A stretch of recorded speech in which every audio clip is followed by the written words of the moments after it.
Hello, everyone. This is Dr. Garrett Smith, also known as the nutrition detective around these here YouTube parts. We have a banger of a show today about how our U.S. government is not really protecting us from nickel at all. They're actually making things worse by choice and by actions. So I wanted to get into that first. I just wanted to say something that was it kind of boosted my boosted me up a little bit this week. Somebody searched for me on the internet and they said it said nutrition detective, or Garrett Smith, widely known as the nutrition detective. And that's what Google said about me. And I was like, oh, that's cool. Google says I'm widely known as. So anyway, that was kind of fun.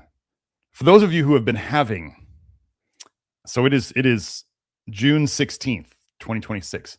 For those of you who have been having a rough week before this, I just wanted to say that there was something that I hadn't even heard of before. There was a super new moon, I think 1 or 2 nights ago. Yeah, not last night, but the night before. And then there was another planetary parade, which apparently what we're finding is that can really affect how people feel. And then there was several gigantic Schumann spikes. So I just wanted to let you know, in the last week, we'll add the planetary parades to your space weather, things that can affect you. And then super new moons, I guess. Those are new, and those affected some people. So if you had some trouble sleeping this last week, maybe you felt hot, maybe you woke up a lot, maybe you were tossing and turning, maybe things were hurting. That's kind of what happens with this stuff. If you were having more emotional stuff, it happens. And what the goal is, what we're hoping to see, is that since these things are electromagnetic in nature, and probably in other ways too, as we become less toxic, it will affect us less. However, this stuff is affecting everybody everywhere. I think I've told you guys, I had multiple people who know people in emergency departments, and they've said the last 3 weeks have just been insane in emergency departments. So it's not just, if you've been feeling bad, it's not just you. It's affecting everyone. And if you've noticed people driving even stupider than usual, anyway, there's stuff going on that is beyond anything that we have control over. So let us get into the nickel toxicity. Am I going to say it's a cover-up? Am I going to say it's planned? I don't know. Here's what I'm saying about this. I want to remind people about the nickel thing. The foods that we are finding high in nickel now, were they always bad for us? No, they weren't always bad for us. When you're going to see how much nickel there is in the fertilizers that they put on the plants and how long they've been doing it and how much nickel they'll allow in the water, then you start going, oh, this is starting to make sense. Like the food has more nickel in it, and certain foods, like very high fiber foods, plant-based foods in general, but very high fiber plant-based foods collect more nickel than others. And so we are dealing with a modern problem, particularly a problem here in the US. And you'll see why. So it's bad. It's really bad. So Joe just shared the Google Doc of the links to the show. So if you want to go and look at that and look at the links that I'm going to go through, you can do that. I'll be going through him here on the screen, so you may just want to look at that later, but either way. So first, let me share my screen. I forgot to do that. Okay, so, and again, I want to remind people of a saying, which is the purpose of a system is what it does. This is a very, very important saying. It doesn't matter what people say a system is supposed to do or that it's not supposed to do that. If it's doing something over and over and over and over again, that is the purpose of the system. So if you look at a lot of American industry and our cosmetics and our foods and our water and all this stuff, and it's poison everywhere, the purpose of a system is what it does. This may, some people, their anxiety can't handle this, but they are purposely poisoning us from multiple angles. And they have admitted to that is their plan for a long time. They tell us in various ways. So our goal here is not to say that what your great grandparents necessarily ate was bad. It's to say that we don't live in that time anymore. It's not the same world. It's not the same anything. So we are dealing with a modern problem with an approach that we have to figure out through all of it. So let's get into it now. So I'm looking at the notes right now. I just wanted to go over this. Oh, I didn't open that one up. Let me open that one up. And I want to remind people of this first one. Is it going to let me in, or is it going to ask me if I'm a bot? Okay, good. So this is to just remind people, if you're new to this, how bad is nickel? Like, I didn't know nickel was bad. It's in stainless steel, but is it bad? Yeah, it's real bad for humans particularly. So I'm just going to go through this. This is just kind of a reminder, catching you up. Toxic metals, including excessive levels of essential metals, yes, it's true, tend to change biological structures and systems into either reversible or irreversible conformations, as in they could change back or they may not change back, leading to the derangement of organ functions or ultimately death. Nickel, a known heavy metal, is found at very low levels in the environment. Nickel is available in all soil types and meteorites, and also erupts from volcanic emissions. It's weird that they make sure to say that in there. The vast industrial use of nickel during its production, recycling, and disposal has led to widespread environmental pollution. Gosh, nobody talks about it. Nickel is discharged into the atmosphere either by nickel mining or by various industrial processes such as power plants or incinerators, rubber, and plastic industries. Sorry, Joe wants me to zoom in for you guys. Rubber and plastic industries, nickel cadmium battery industries, and electroplating industries. The extensive use of nickel in various industries or its occupational exposure is definitely a matter of serious impact on human health, yet almost nobody's talking about it. In this review, we address the acute, that's short-term, subchronic, that's slower, and chronic, that's slow death. Nickel toxicities in both human and experimental animals, and there's a lot of it. Genotoxicity, carcinogenicity, immunotoxicity, and toxicity in various other metabolically active tissues.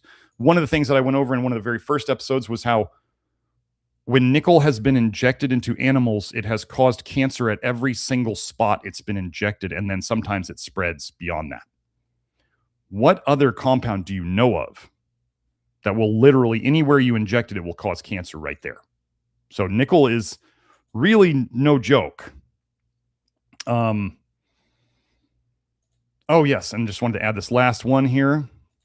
The beneficial and adverse effects of metals are well known to many branches of life sciences, but their influences in physiological chemistry have been studied in depth only in recent decades. Wonder why? Why would they not want to study? For those of you who have heard the Rockefeller, the plan where they talk about using soft metals, you can go back to that. So what we're going to start with, let me go back here. Let me go back to this doc. First, we're going to go over the nickel standards in water, okay? And I want to start off with, okay, nobody here is a fan of the WHO, okay? Oh, let me make this bigger. I'm sure Joe's about to ask me to do that. So let's get this zoomed in. So this is the nickel in water section. So the WHO says the limit on nickel in water, just remember, we're just going to go by the middle number, the one I highlighted here. These are all the same values. This is the number we're going to go by, 70. Okay. In 2006, they increased it from 20 to 70. Okay. 3.5 times. They just decided, oh, well, we should probably increase this. It's not as dangerous as we thought. Okay, well, let's go and see if there's any questioning of the World Health Organization's change to the amount of nickel in water. Okay, here we go. Urgent need to reevaluate the latest World Health Organization guidelines for toxic inorganic substances in drinking water. And this was 2015, so they changed it in 2006. We're just focusing on nickel today, so we're just going to go to the nickel section. I'm going to read this whole thing because it's really bad. Nickel. In 2006, the World Health Organization increased the health-based drinking water guideline for nickel from 20 to 70. This increase was maintained in 2011, so they evaluated again and they said, no, we're good. The former 20 micrograms per liter guideline was based on several peer-reviewed studies of rats, mice, and dogs that found adverse kidney, liver, and reproductive effects from chronic exposure to nickel. When developing the current 70 micrograms per liter guideline, instead of relying on these several peer-reviewed studies, the WHO selected a single, more recent, unpublished, industry-funded, 2-generation study of chronic exposures in rats that was performed by a commercial laboratory. An interlibrary loan request for this unpublished study was declined by the industry group. Does that sound like a cover-up to anybody?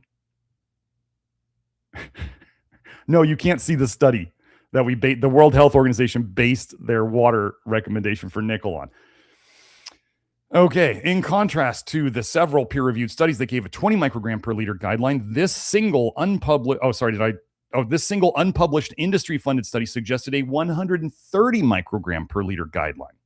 Imagine industry trying to make it so they don't get in trouble. Somewhat unexpectedly, an acute exposure study producing eczema in humans yielded a lower guideline than this unpublished chronic exposure study, so the current 70 micrograms per liter guideline protects against eczema as an acute exposure effect and discounts possible health effects due to chronic exposures. So again, they only care about stuff that they can see right away. People getting sick slowly and spending tons of money in the sick care system, they don't mind that. That's what they want. And they had this unexpectedly a study pop up, and then they had to change what they were saying. It is unclear why a lower 20 micrograms per liter guideline that protects against a more likely chronic exposure was replaced with a higher 70 micrograms per liter guideline that protects against a less likely acute exposure. The purpose of a system is what it does. This example for nickel may be the first time in the history of the WHO that a relatively low guideline for a chronic exposure was replaced with a relatively high guideline for an acute exposure. You guys ever remember how people complain about, vitamin A, or vitamin D, rat poison pills or vitamin A, and they'll say, but it takes a huge dose acutely to hurt you. And it's like, that's not what we're talking about. Stop straw manning. We're talking about chronic accumulation exposure. They just can't understand it. They need it to be like the eczema that happens right away. Some of the attendees at the 2013 World Health Organization meetings on the guidelines for drinking water quality expressed concern about replacing a guideline that is based on chronic exposure with a guideline that is based on acute exposure. Oh, too many pop-ups. Another concern is that the WHO guideline value is based on a LOAEL, lowest observed adverse effect level for an acute effect. At the meeting, it was concluded that guidance on deriving GV guideline values based on an acute effect is needed, and, quote, a robust evaluation needs to be undertaken. However, no deadline for this evaluation was scheduled. We really need to do something, but just don't schedule it. Of further concern is that when revising the nickel guideline, the WHO increased the allocation for exposure from drinking water from 10% to 20%, effectively doubling the guideline. So they're saying you could get even more nickel. The former 10% allocation was based on a peer-reviewed article and a government report. The WHO did not provide references supporting this allocation increase for nickel. It is possible that the increase from 10 to 20% might derive from the following change to the WHO Policies and Procedures Manual. In most circumstances, allocation factors will range from 20% to 80%. Default allocation factors are 20% for chemicals, for which drinking water is not the main exposure route, and 80% for chemicals for which drinking water is the main exposure route. If so, it would be more protective of public health to replace the default 20% allocation for nickel exposure from drinking water with the peer-reviewed 10% allocation. The report from the 2013 World Health Organization meetings on the guidelines for drinking water quality would seemingly support this return to a more protective 10% value. Based on exposure patterns, it may be necessary to revisit the allocation factor used in the derivation of the World Health Organization guiding values? What was the GV? Come on. Guideline value. Oh, it's right there for nickel. However, the time frame for this reevaluation is unknown. So they're basically saying, we're going to kick the can. We're going to ignore you. There's no pressure on us to do anything about it. This is what we wanted. So going back to this document. So again, it was 20 before 2006. Then they bumped it up to 70, and then they increased the drinking water percent to 20% to add more wiggle room for toxicity to happen. Okay, so now let's go to the European Union. The European Union Drinking Water Directive is 20. Okay, so it is 20. It stayed 20. Europe tends to care more about their people's food and water, apparently, than than the World Health Organization does. And this is just to show you water quality standards. This is the EU. And here we have nickel at 20 micrograms per liter. So that's just to show you that it's there. Okay. Now, here's a really interesting one. California Public Health Goal, the place that has the Prop 65 and all that stuff. Now, a goal means this is not a standard. Nobody has to follow this. This is a goal. This is what they'd like, of 12 micrograms per liter. And, you know, sometimes we got to realize, obviously, the things that they do in California, they're like trying to ruin California. Their goal is to just absolutely destroy everything about California. So this could, you know, it may be very safe. It may also ruin industry and drive all the industry out of California, which is part of the goal. So anyway, we'll just go and look at, is it this one? Yeah, no, it's this one. Let's go here. And again, this is just the official doc, the public health goal, nickel in drinking water, California public health goal. Here it is, 12 micrograms per liter. Okay. Oh, sorry. Joe, yeah, I'm zooming. There we go. Anyway, this is just to show you that it's out there. Okay. So we got that. So that's a public health goal. That means nothing. So now we come to the rest of the U.S. Is there a U.S. standard maximum contaminant level, the most nickel you could have in your water by the EPA? No, there is no regulation on nickel in the water in the U.S. at all. Nothing. They don't care. Or the purpose of a system is what it does. The EPA back in the day. Oh, sorry. Sorry, Joe, I'm on the wrong screen. Here we are. We're back to it. Federal EPA maximum contaminant level. I put NA there because it doesn't exist. It never has. Or wait, actually, no, I'm sorry. The EPA had some guidance on it. So the EPA Lifetime Health Advisory. So this is an advisory. Again, this is like, an advisory is like a goal. Okay. Was 100. So even still, when the EPA said something about nickel, it was higher than anything else that anybody else is doing. 100. And then the argument was, they said, the industry said, well, like, EPA, why are you going to even bother doing anything about this? Because only 7 places in the entire country would test high. So why don't we just forget all about it? And what did they do? This is from the EPA archive. The technical fact sheet on nickel.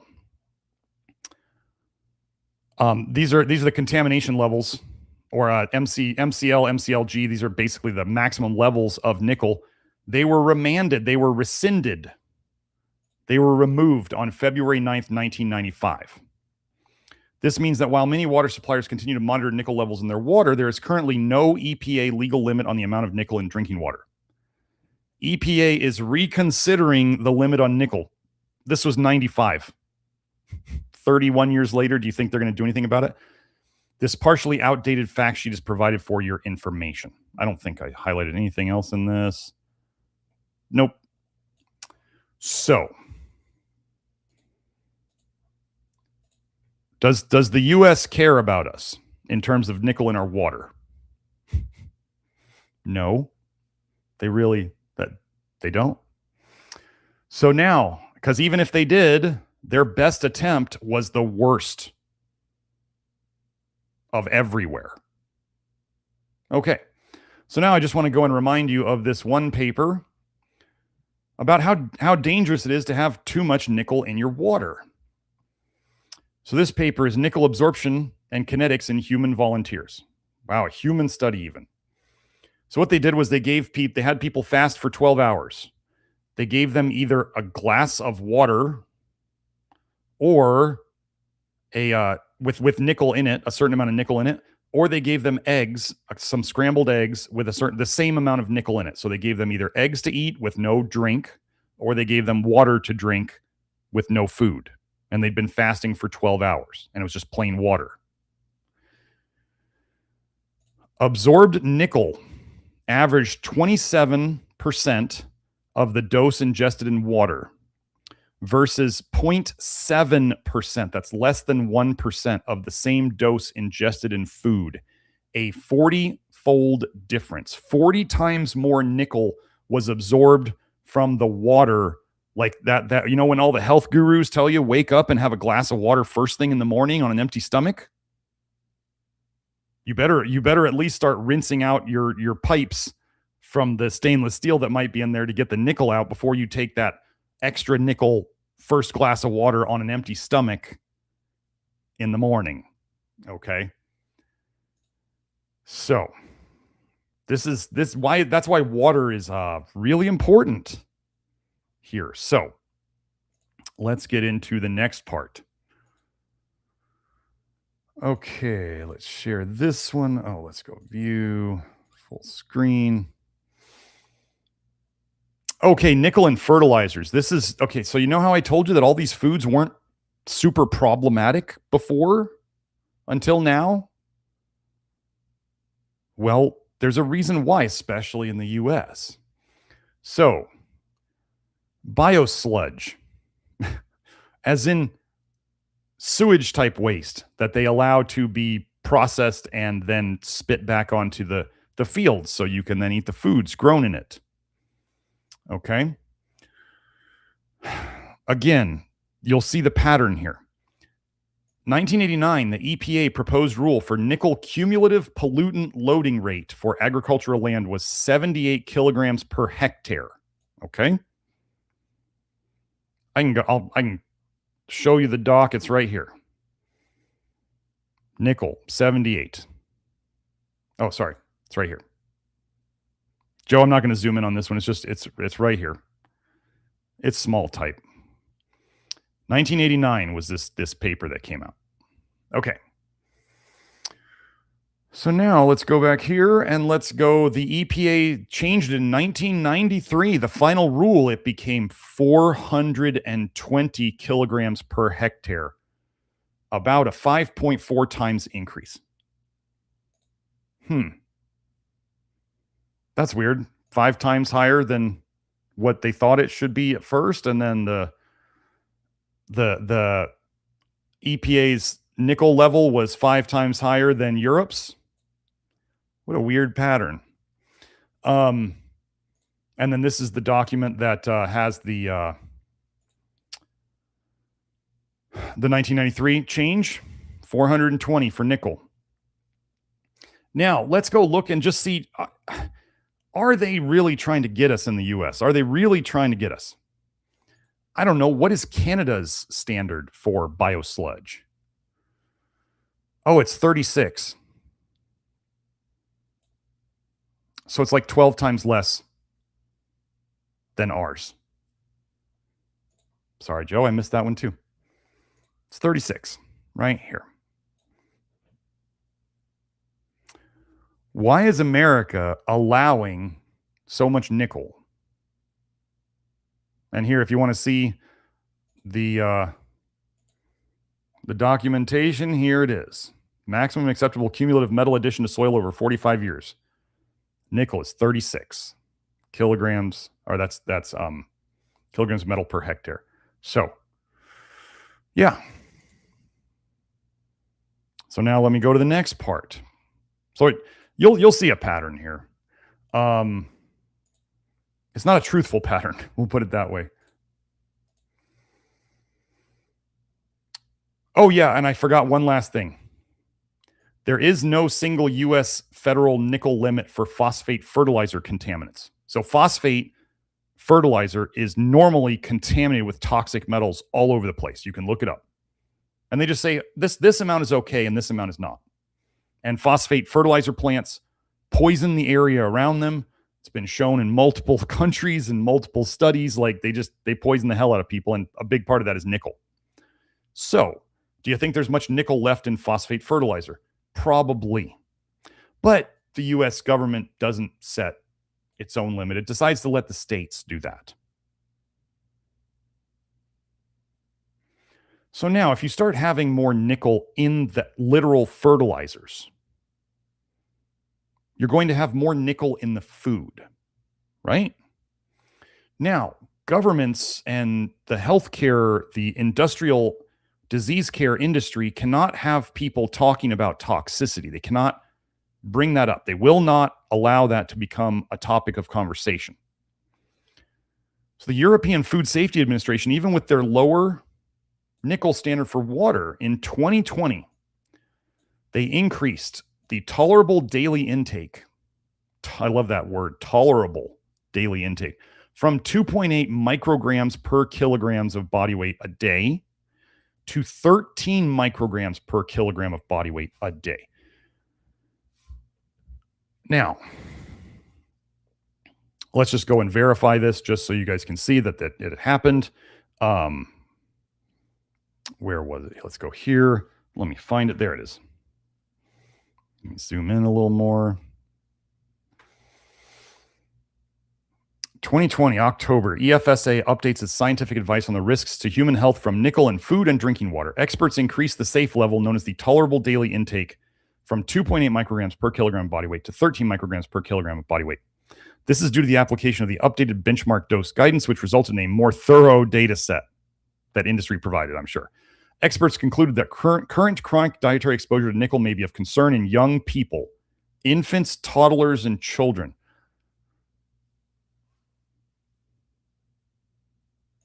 Wait. So these experts concluded that chronic dietary exposure to nickel may be of concern in young people, infants, toddlers, and children, the next generation. Yet they increase it by 5 times. Now I want you to understand how much this is. Okay, so a lot of there's things out there with like low nickel diets, and they'll create some arbitrary standards of what to be below. So let's just say, there was one that I saw originally. It was 150 micrograms a day of nickel. Okay, so 150 micrograms a day per nickel. 150 micrograms a day of nickel would fit this for like a 52 kilo person, right? A 52 kilo person, that's like 116 pounds or something off the top of my head. 116 pound person at 2.8 micrograms. That was the tolerable, that was the safe dose, was basically on a low nickel diet. Wow. 13 micrograms per kilogram of body weight. Now that person would be up to, what is that? 650?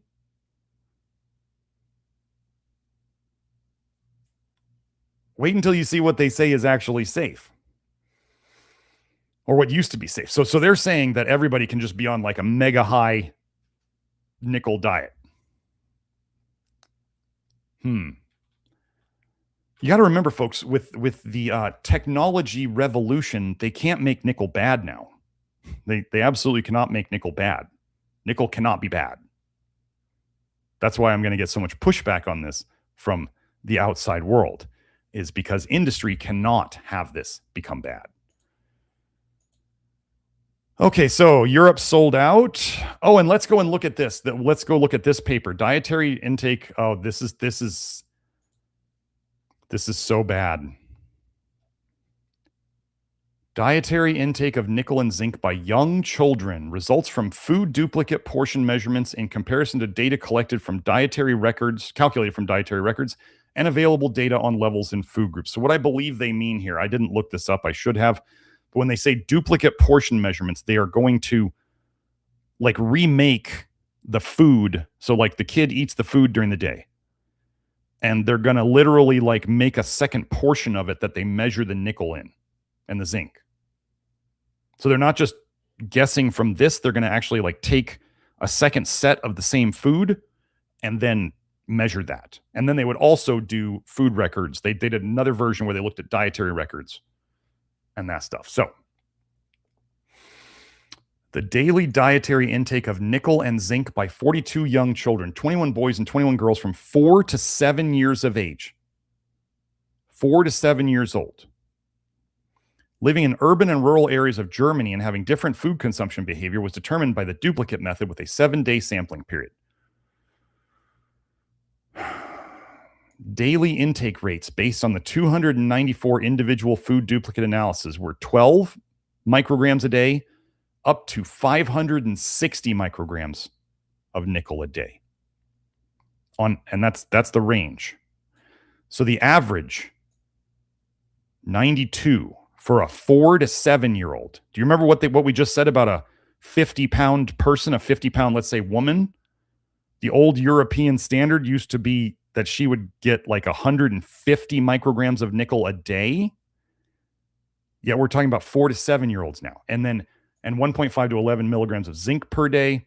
The results from the dietary records, when they calculated from the dietary records, were 35 to 1,050 micrograms of nickel a day, with the average of 123 and 1.7 to 15 milligrams of zinc a day. These numbers are insane. 4 to 7 year olds. In the case of nickel, the discrepancies between the methods leads one to suppose that the main factors influencing nickel intake by food are not directly caused by easily accessible food ingredients themselves. Pay attention here, folks. It is possible that other factors, such as contaminated drinking water or the transition of nickel from kettles, your electric kettle. Oh, Kelsey figured out, I forget how much it was, but an electric kettle, when she measured it, I forget Kelsey, if you're in the chat, say what the concentration was, but it increased it by 7 micrograms. She put new water in the kettle, she boiled it, and then she measured the nickel in it. She didn't let it sit around like most of us do. Like I have an electric kettle in the kitchen. I don't use it anymore really, but it's sitting there with water in it that's been in there for probably several weeks. And normally, did I not know about this stuff? I would have used it. I would have just been like, yeah, it's fine. It was clean water when I put it in there and it's closed. But it's been sitting there with the little nickel heating agent, or whatever you want to call it, heating element, sticks up through the glass in the bottom, and that's what heats the water. So it is literally a nickel heating element, or stainless steel. So I would, you can look up nickel-free electric kettles. They exist.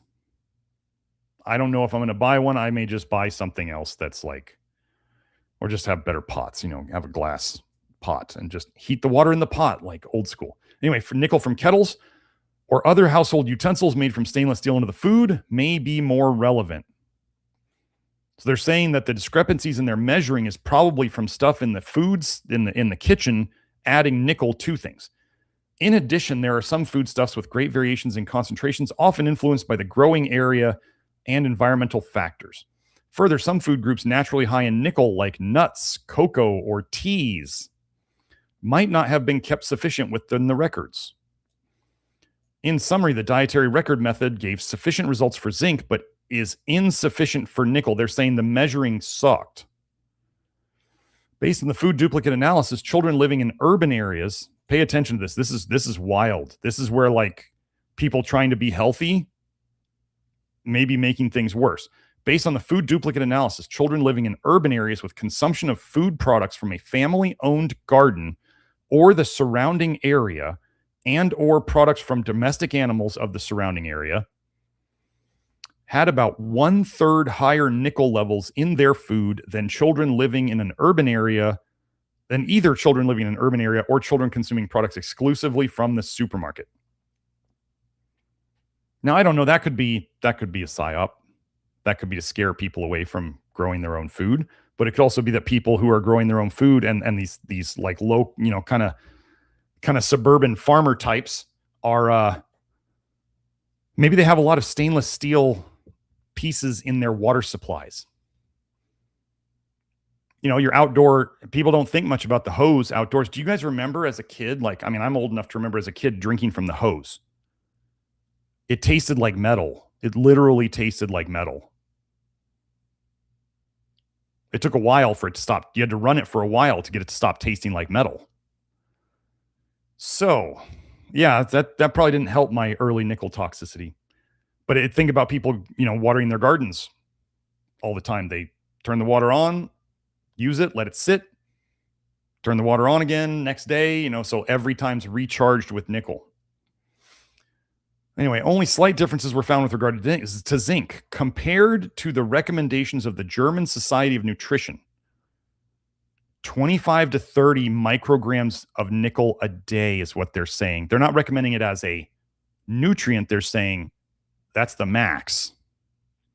And 5 milligrams of zinc a day. The participants of the study had a clearly increased nickel, and in view of the geometric mean value, a nearly adequate zinc intake. Oh, so it was the geometric mean, yeah. Health risks are especially given with regard to the influence of nickel intake by food on dermatitis for nickel-sensitive individuals. So they said 25 to 30 a day.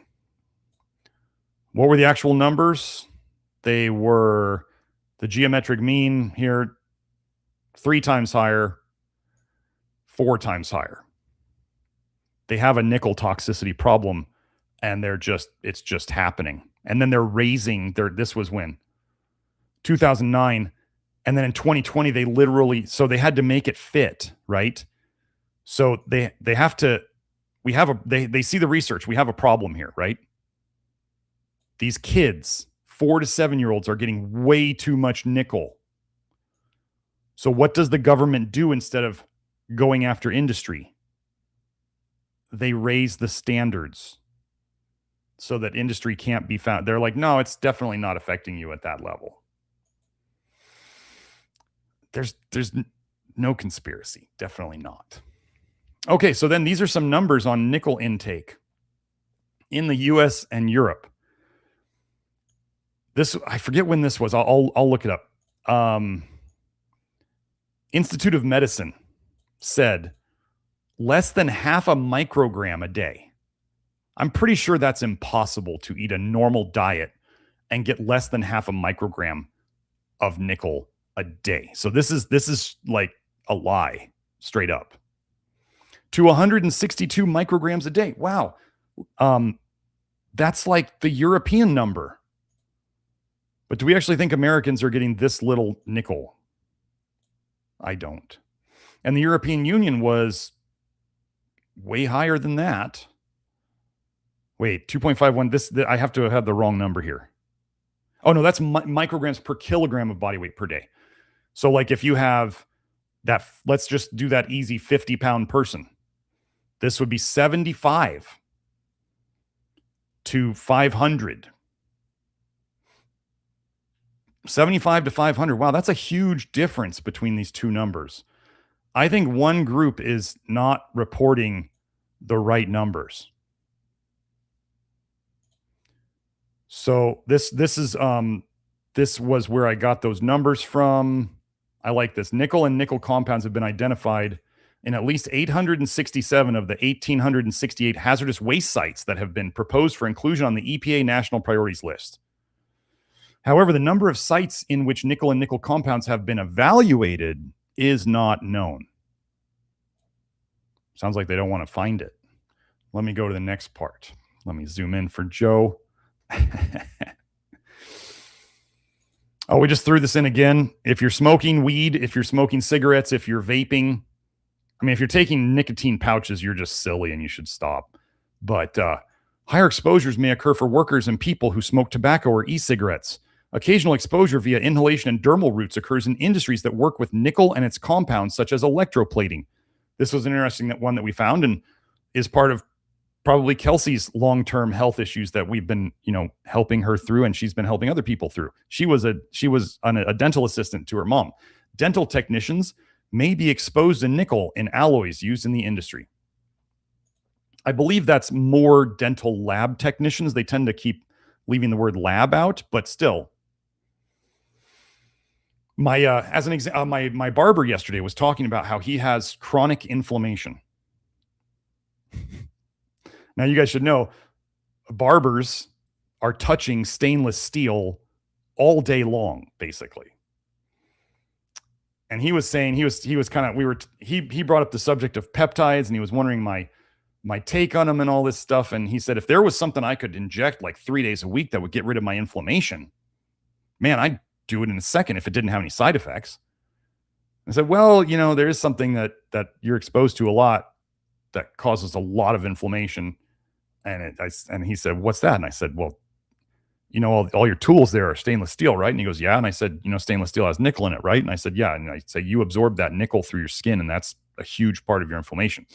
And it's just that the conversation kind of trailed off after that, because I don't think he was interested in fixing any problem. He was just like, if I can find a magic pill, I'll take the magic pill. If I can find the signs and wonders that make everything better without having to do anything, which is, oh my gosh, the GLP-1s. That is the greatest, something for nothing ever. Here was some other fun things that I found in this paper. Most nickel from facilities required to report to the EPA's toxic release inventory is released to the soil. Just put it in the ground. That's cool. Sure, it won't get into the plants or the water. Nickel typically accumulates at the surface of soils due to deposition and is strongly absorbed by soil and accumulates and concentrates in various plant species, which is why we are changing how we eat.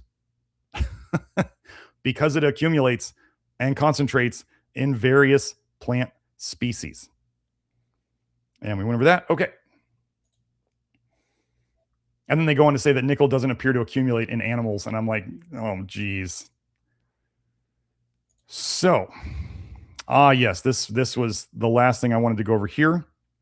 So remember, the very groups that are telling us that, industry and them have decided that more nickel in our food is okay, are also pushing plant-based diets. They want you to be vegan. They want you to eat minimal meat. Muscle meat is one of the very, very few always low in nickel foods. Muscle meat is generally low in almost all the toxins. But what are the highest nickel containing foods in the diets these days? Well, we got cocoa and chocolate. We got soybeans and soy products. Hey, do you remember the soybean and soy product fad? Legumes, as in beans, lentils, and peas. So yes, we have had to change what we are doing around here. Nuts and seeds.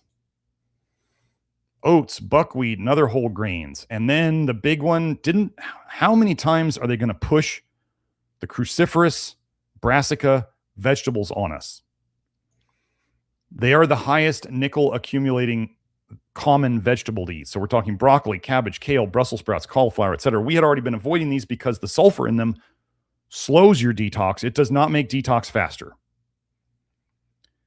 So imagine what the World Health Organization diet would look like.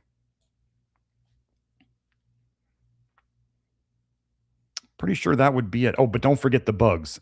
You will eat the bugs. Do not forget the bugs.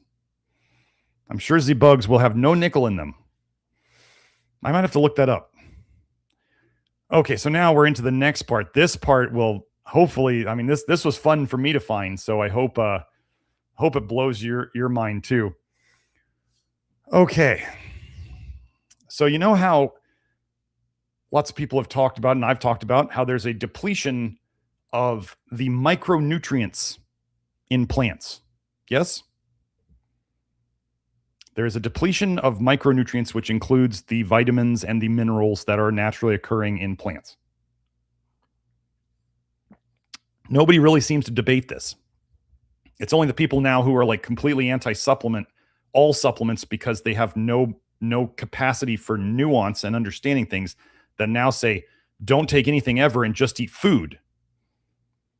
And only food forever and ever. And I go, what's going to happen when you get unwell? And spring water and rest, is that still the joke?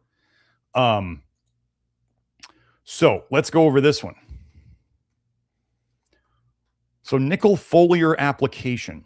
This is when they just spray nickel solution on plants. Wheat and soybean. Hey, interesting choices. Growing under different NPK fertilizer levels. Well, that's phosphate. Hey, that's a phosphate fertilizer. But what happened when they applied this? Get out of here. Well, wait, where is it? Oh, did I miss the highlighting on this one? Nope, there it is. We're not going to worry about the other stuff. We're just going to hit this last one. In addition, all concentrations of nickel sulfate spraying on the plants, all concentrations, decreased micronutrients concentrations in all organs of both plants, while nickel concentrations were increased. So if they spray the plant, so what they saw in this study was if they did the right combination of nickel, like the lower end of nickel, and then they gave more NPK fertilizers, the plants got basically bigger and fatter. They got thicker and they made more carbs and stuff like that. Okay. So you got bigger plants, fatter plants, thicker plants that were less nutritious with more toxicity in them. Does this sound like people today? I think it does. Every concentration decreased minerals and any vitamins that you care to think about in all organs of both plants, and nickel went up. Okay, and they consider nickel, so they consider nickel a beneficial, nickel at low concentrations in both plants could be considered a beneficial nutrient element. Well, it will make the plants bigger, less nutritious. They can sell them for more, a pound. They can sell a pound for the same price as the other stuff, but anyway, so that's just spraying nickel on plants. Yes, now we're going to get into this one. Foliar nickel application. Here, let's go into this one. Foliar nickel application alleviates detrimental effects of glyphosate drift on yield and seed quality of wheat. They are literally going to spray the plants with nickel so that the drifting glyphosate from the other fields doesn't hurt the plants. I think it's because the glyphosate can grab onto the nickel and not hurt the plant so much. It's like a distraction for the glyphosate. It gives the glyphosate something to grab onto other than sucking the minerals out of the plant, because that's what glyphosate does. Glyphosate drift to non-target crops causes growth aberrations and yield losses. Wow, sounds poisonous to me. This herbicide can also interact with divalent nutrients, like zinc, magnesium, calcium, good divalent nutrients, and there's plenty of the bad ones, the manganese and the copper and the nickel and all that stuff, and form poorly soluble complexes. The possibility of using nickel, an essential divalent metal, for who? For alleviating glyphosate drift damage to wheat was investigated in this study. Foliar, so when they sprayed it on the plants, not the soil, foliar but not soil nickel application significantly reduced glyphosate injuries, including yield losses, stunting, and excessive tillering. Both shoot and grain nickel concentrations were enhanced by foliar nickel treatments. They're going to feed you more nickel in your whole wheat. It stays in the bran mostly, folks, so that's why if you're going to have wheat, you want to have white. If you're going to home mill it, you need to sift it and get the bran out. Seed germination and seedling vigor were impaired by glyphosate and improved by foliar nickel application to parental plants. Foliar nickel application appears to have great potential to ameliorate or make less bad glyphosate drift injury to wheat. So they will fill these wheat plants full of nickel, then tell you to eat whole wheat. More whole wheat. And they'll make more money, and people will get sicker, which means they'll make more money too. Not the people who are sick, though. Okay. Now we're going to get into a couple of, just to show you that they are literally selling these nickel foliar sprays. Here it is. Foliar Manaplex Nickel. Foliar nickel solution. Derived from nickel nitrate and urea. There was something funny here. Oh, yeah. Attention, some crops may be injured by the application of nickel. Do not exceed maximum recommended rate. Okay. Sounds good to me. And then we have Koch. Well, that's not highlighting. But anyway, MoCo, molybdenum, cobalt, and nickel. The molybdenum's the one thing helping here. They want to throw cobalt and nickel onto your plants. Go ahead. But those are all, I believe these are all divalent. Are they all divalent cations? Molybdenum's 2+, yeah. Anyway. Boy, molybdenum must be a lot less toxic than these two.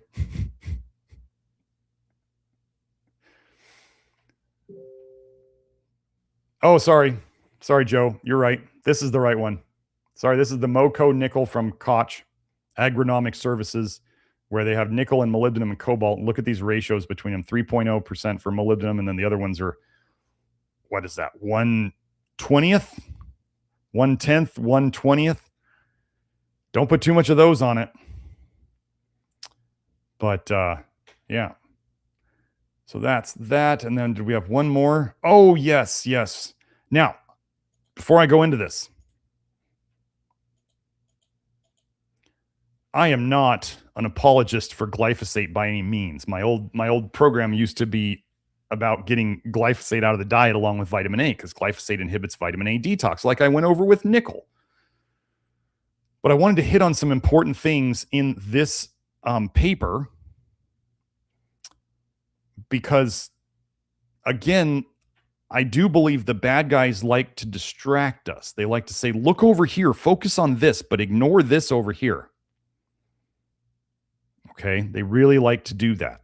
So a lot of the things that we may have been taught by influencers and the internet that are so bad may not actually be the really bad things. They're probably not good for us. They're not good for us, but it's to distract us from the really bad things. And if you don't understand that strategy that they would do, if you think you go to Rumble and you get all the information on health, or you follow all the like fever dream sky is falling people on Instagram warning you about every single little thing, but they all seem to talk about the same topics over and over. So they're all talking about all these poisons, but they all talk about the same poisons. Do you see what I'm saying? There's a reason for that. They're paid to do that. Instagram rewards them if they talk about these things. So again, I'm not an apologist for glyphosate. What you're going to see is that these glyphosate-based herbicides, GBH, are worse than glyphosate itself. So toxicity of formulants and heavy metals in glyphosate-based herbicides and other pesticides. There's literally toxic metals in them. Okay, so we'll hit on these highlights first. Highlights the comparative effects of glyphosate alone, and 14 of its formulations were studied. So they literally looked at just glyphosate by itself, and 14 of the formulations where glyphosate is an ingredient, okay? Glyphosate was not the major toxic compound in the herbicide formulations. It was not the most toxic thing in there. Petroleum-based compounds in herbicides were highly more toxic than glyphosate. Actually, Kelsey has been going down a rabbit hole on some of these petroleum-based compounds, the phenoxyethylated, you'll see. It's a big word. But these things are nasty. These things are basically detergent going into your system and causing all sorts of problems. We identified arsenic, chromium, cobalt, lead, and nickel in the pesticide formation. So now there's the pesticides they're spraying have nickel in them too. Okay, so we're just going to go through this whole abstract. The major pesticides of the world are glyphosate-based herbicides, GBH. So pay attention to the GBH, and their toxicity is highly debated, which it'll make more sense to you why it's debated after this. To understand their mode of action, the comparative herbicidal and toxicological effects of glyphosate alone and 14 of its formulations were studied in this work as a model for pesticides. GBH are mixtures of water with commonly 36 to 48% glyphosate claimed as the active principle. Okay.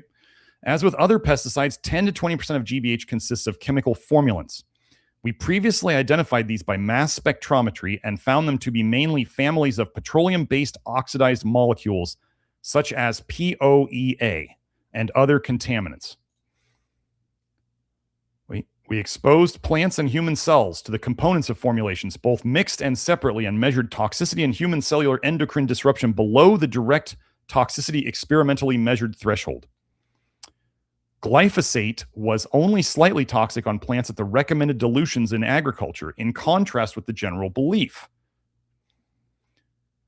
In the short term, the strong herbicidal and toxic properties of its formulations were exerted by the POEA formulant family. This is the surfactant, detergent, nasty, oxidized stuff family alone. The strong herbicidal and toxic properties of its formulations were exerted by the POAE formulant family alone, not the glyphosate. The toxic effects and endocrine disrupting properties of the formulations was mostly due to the formulants and not to glyphosate. In this work, we also identified by mass spectrometry the heavy metals arsenic, chromium, cobalt, lead, and nickel, which are known to be toxic and endocrine disruptors as contaminants in 22 pesticides, including 11 glyphosate-based ones. This could explain some of the adverse effects of the pesticides. In vivo chronic regulatory experiments that are used to establish the acceptable daily intakes of pesticides, glyphosate, or other declared active ingredients in pesticides are assessed alone without the formulants. Does that sound anything like how they try to do a phony placebo for the pokies? How they still give all the toxicity in the pokies? But in this one, they just look at the glyphosate alone in the research and they say, oh, the glyphosate's not bad at all. It's fine. Because that's not what's the final formula. See how their goal is to confuse you. That is their goal. And I'm not advising glyphosate. Don't get me wrong. Considering these new data, this assessment method appears insufficient to ensure safety. These results taken together shed a new light on the toxicity of these major herbicides and of pesticides in general. Yeah. So then they're going to spray nickel to save the plants from the glyphosate, and the glyphosate contains nickel. You're wondering why we have to change how we eat. You're wondering if the purpose of a system is what it does. It is. Okay. Okay, so now we just have a couple other things to go over. Piercings and skin exposures.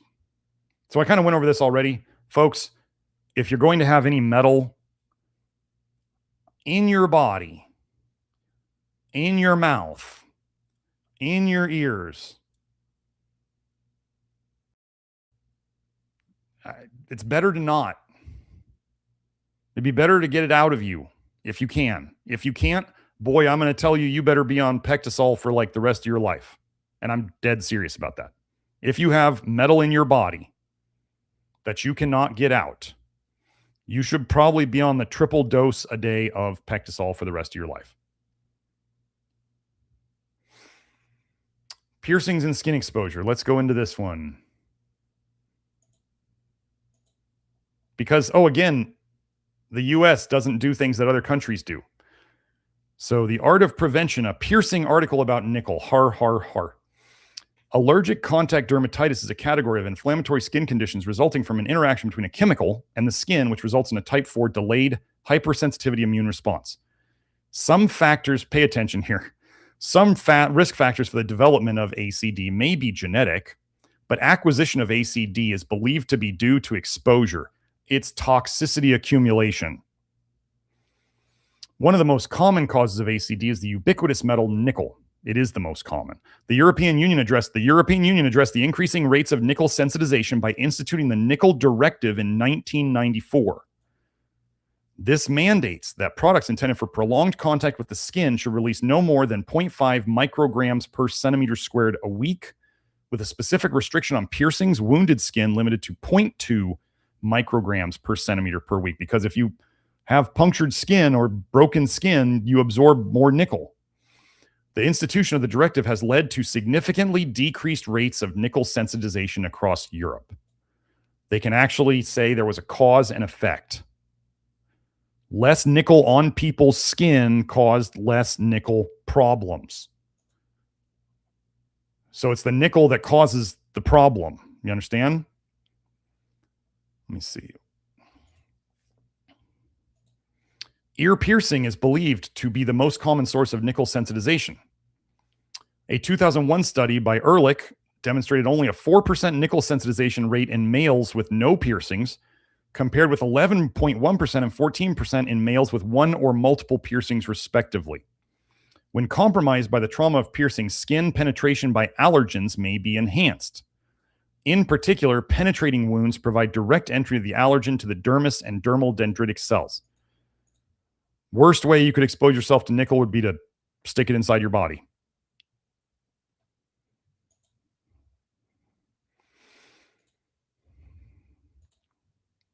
Children represent an at-risk group for allergic contact dermatitis, which comprises 20 to 25% of all diagnoses of childhood dermatitis. In a recent publication from the Pediatric Contact Dermatitis Registry, inaugural case data of 1,142 pediatric patients, 48% of them had a positive patch test. So 48% of the kids who went to the dermatologist had a positive patch test. Well, if they went to the dermatologist for contact dermatitis, with the most common allergen being nickel in 22% of those patients. So nickel's always the most common. Notably, in 2008, in a study of 25,000 patients, Rachel observed rates of nickel sensitivity in children by patch testing to be 14.1% for boys and 32.4% for girls. That's because girls get their ears pierced. In a subsequent study, the North American Contact Dermatitis Group reported on 44,000 patients between 1994 and 2014, so a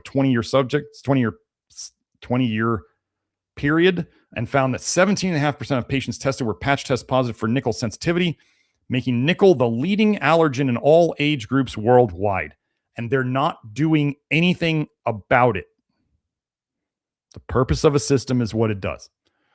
Just keep repeating that.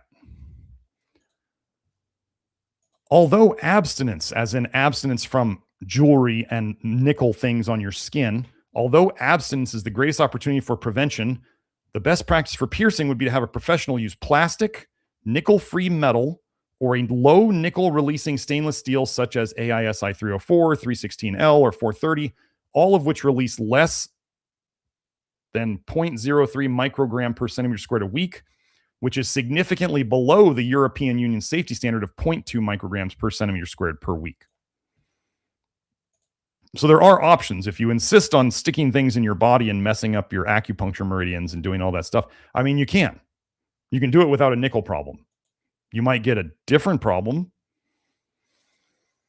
I don't know if I went over this stuff in a previous show, but I wanted to go over it again. These are some other things. Once ears have been pierced, an alternative to flossing. Okay, so they were talking about flossing as something that like YouTubers were doing or whatever. So you got your ear pierced and you put a piece of floss through it and you like clean it out and you keep it open so that you can have it, I don't know, open more with less of an earring post in it, less time, so you don't get as much nickel exposure. I guess. I don't care. I pierced my ear when I was in my teenage years, and I don't ever plan on doing it again. So once ears have been, well, that probably contributed to my nickel toxicity. Now that I think about it, I had braces and an ear piercing at the same time. When you look at this stuff, you go, oh yeah, now I know how it happened. So once ears have been pierced, an alternative to flossing that also prevents exposure to metals is an open wound. In an open wound is wearing plastic loops until the wounds have healed. After the pierced skin has healed, the earrings may then be replaced with sterling silver, titanium, low nickel release stainless steel, or greater than 18 karat gold. So I'm guessing they're saying 18 karat gold is not good enough. It should be greater than. To protect the skin against the most common causes of ACD, avoid piercing the skin, especially when young, particularly with posts that contain nickel-releasing metals. This adage is particularly important to follow early on in life to reduce ongoing nickel contact and the risk of developing allergy. Lastly, delaying piercing until after the placement of high nickel-containing orthodontics may reduce sensitization risk by a factor of 1.5 to 2. Wow. Pretty sure I had my braces on when I got my ear pierced way back. So they were placed, I guess. So maybe that helped me somehow, I guess. I don't know. Let's see. Was there anything else? Nope. That was it on this one. But so that's just some guidelines but so remember, so nothing becomes big unless the bad guys want it to be big. What about piercing? Did piercing become really big? Yeah, it did.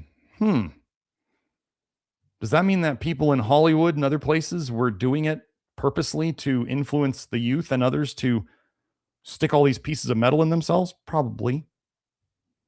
It's all part of the system. And finally, this is going to be a bummer for those of you with tattoos. Sorry. I didn't. Don't kill the messenger. Oh, I forgot one thing. I forgot this one. So even after, did I jump off that too fast? Hold on. Oh yeah, I jumped off that topic way too quick. Sorry about that. There was way more to go. Okay. Sorry, everybody. So again, what did Europe help their people, and what is the US doing about it? So nickel and cobalt allergy before and after the nickel regulation, evaluation of a public health intervention. Europe's the only one that's done this. Over the 20th century, the frequent use of nickel in consumer products resulted in an increasing prevalence of nickel allergy. Risk items included suspenders in the 1950s and 1960s, buttons, your baby's jumper buttons that are silver are exposing them to nickel. Buttons, zippers, and rivets in the 1970s, so those stupid rivets on jeans. Ear-piercing jewelry in the 1980s. When subjects allergic to nickel were exposed to nickel in high concentrations, so you mean the exposure caused it. The toxicity caused it. It often resulted in allergic nickel contact dermatitis and hand eczema. In 1990, the Danish government began to regulate consumer nickel exposure as a response to the increasing nickel allergy problem.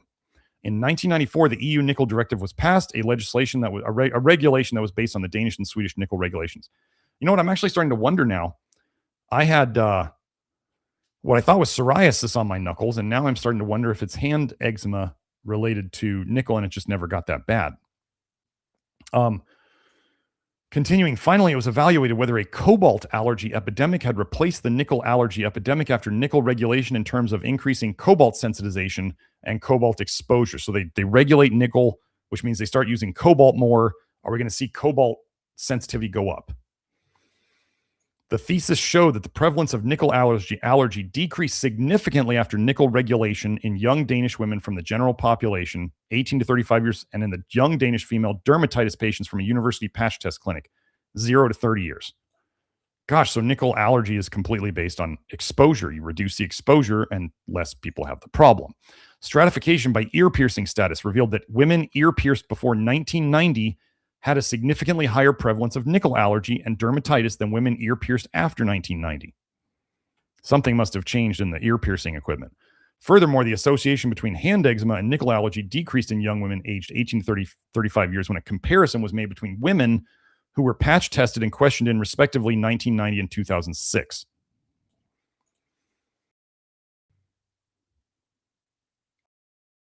Wait, are they saying those are the same women? I don't know. Despite the decreasing prevalence of nickel allergy, this condition remains prevalent in young Danish women as about 10% are nickel allergic. Genetic predisposition to nickel allergy was evaluated by investigating the possible association between filaggrin null mutation status and nickel allergy. A positive association was found, but it was also concluded that environmental nickel exposure, as in the environment, is of much greater importance. The stuff you're exposed to is more important than your genetics. Your genetics just determine whether you're fast or slow at getting rid of it. Thus, of 354 consumer items purchased from 36 different stores in Copenhagen, 22% release nickels in concentrations that may result in nickel dermatitis in sensitized individuals. Therefore, excessive consumer nickel exposure remains common in Denmark and may be an important explanation for the persistence of nickel allergy. Well, because people are still going to wear their piercings, and if no one's going to do anything to prosecute the people who are selling nickel problematic jewelry, then there's nobody's going to stop, right? They'll just beg forgiveness, not permission. They're just going to keep selling it.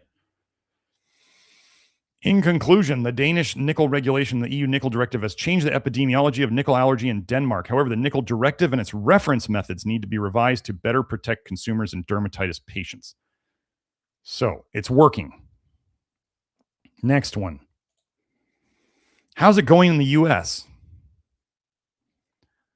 Well, this doesn't have an abstract here, but we're just going to hit the title's enough. Nickel allergy in the United States, a public health issue in need of a nickel directive. Dermatology Journal, the Journal of the American Academy of Dermatology, calling for a nickel directive in the United States. Are they going to do it? No. Let's go into this one. So is it getting worse? This was, the paper is Epidemiology of Nickel Sensitivity, Retrospective Cross-Sectional Analysis of North American Contact Dermatitis Group Data, 1994 to 2014. We have no nickel directive. Results, the average frequency of nickel sensitivity was 17.5%. Nickel sensitivity significantly increased over time from 14.3% in 1994 to 20.1% in 2013 and 2014. Nickel-sensitive patients were significantly more likely to be female, young, non-white, and atopic, as in have eczema and asthma. Asthma, huh? Wow, Matt Stone, if you're watching, note this part. And or have dermatitis affecting the face, scalp, ears, neck, arm, or trunk. Overall, 55.5% of reactions were currently clinically relevant. This percentage significantly increased over time, from 44.1% in 1994 to 1996 to 51.6% in 2013 and 2014. Conclusions, nickel allergy is of substantial public health importance in North America. The frequency of nickel sensitivity in patients referred to for patch testing has significantly increased in a 20-year period. So we watch Europe do the nickel directive, and their nickel issues are going down, and we do nothing about it, even as doctors and journals call for us to do something about it. And I thought I'd just hit on this one real quick. Prevention of nickel allergy, the case for regulation. Nickel is the most common allergen detected in patch-tested patients. Nickel allergy is highest among females and patients under the age of 18, affecting 35.8% of patients patch-tested in this demographic. In contrast to Europe, where regulations have resulted in a decreasing prevalence of nickel allergy, the incidence of nickel allergic contact dermatitis in North America is increasing. Okay. And the final one. The American Academy of Pediatrics is literally calling for a nickel directive.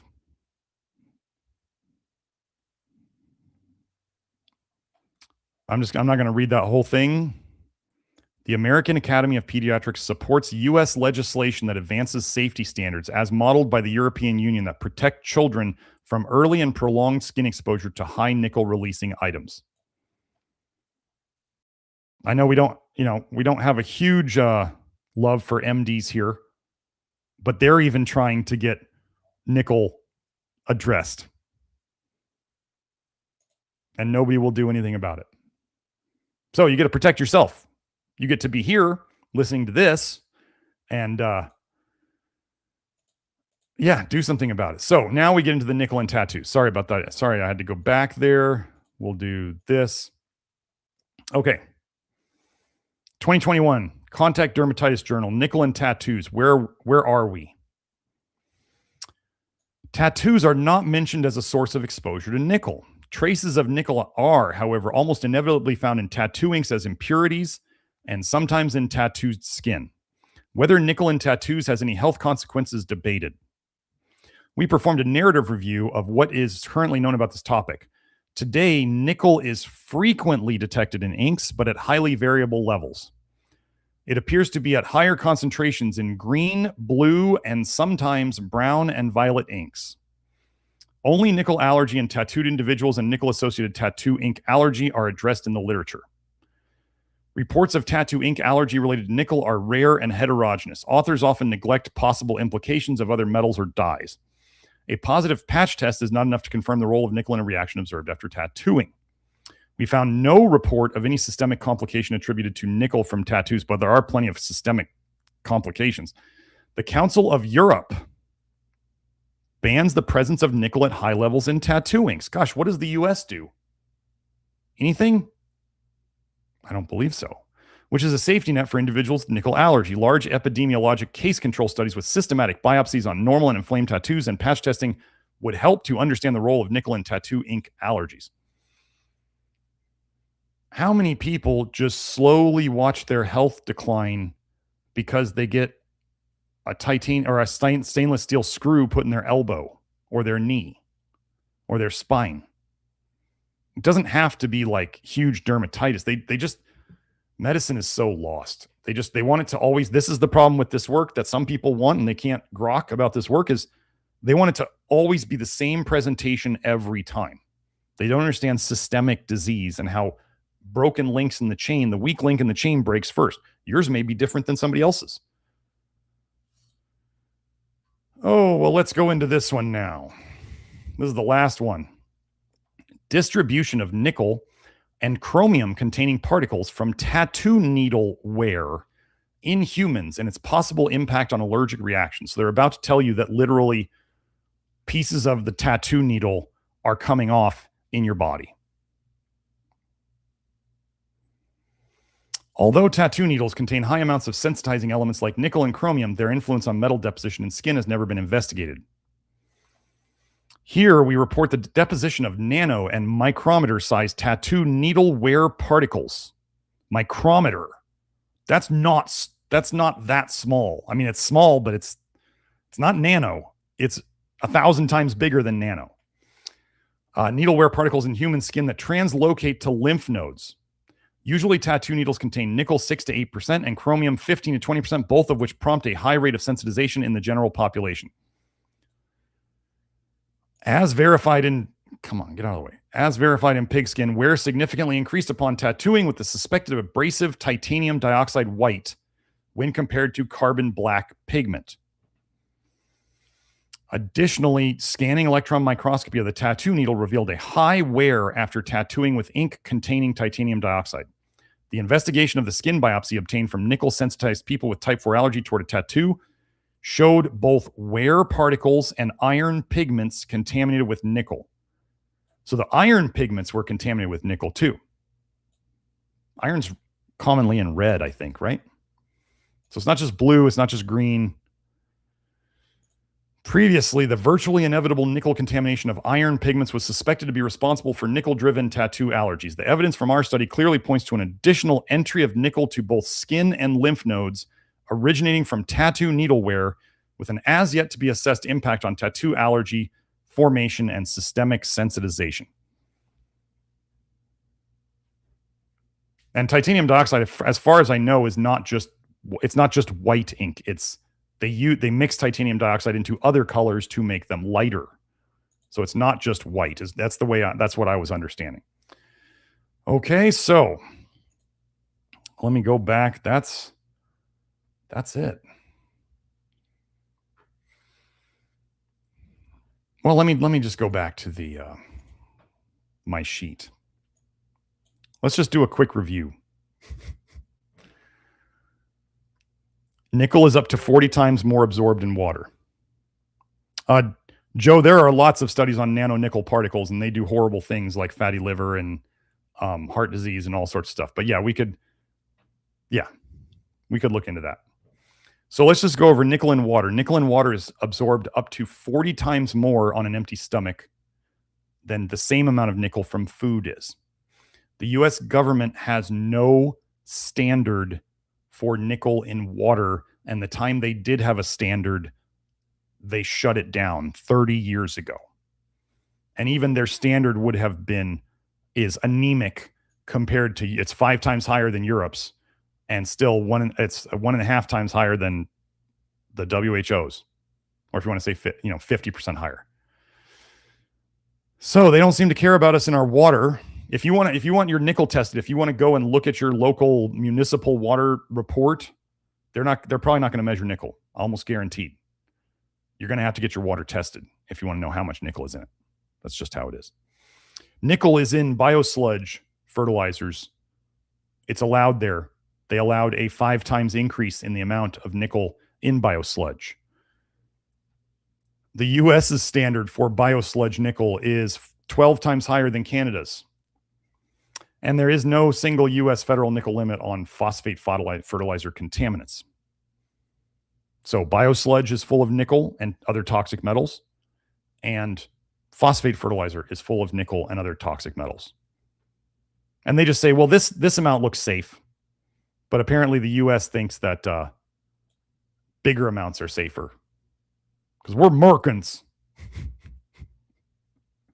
F yeah. Anyway, nickel in foods. Okay, so even Europe is allowing more nickel in people so that industries can be happy and not get in trouble. It just makes less. I mean, do you guys realize this? I'm saying this sarcastically. In a sick way, they're just like, it's less work for everybody. Right? If we just allow more nickel, then we don't have to, measure. We don't have to prosecute. We don't have to put people in jail. We don't have to shut people down. We don't have to do any of that. We just let more nickel get into the food and the water and the fertilizer, and then people eat it and they get sick. And oh no, they're sick. People are going to get sick anyway.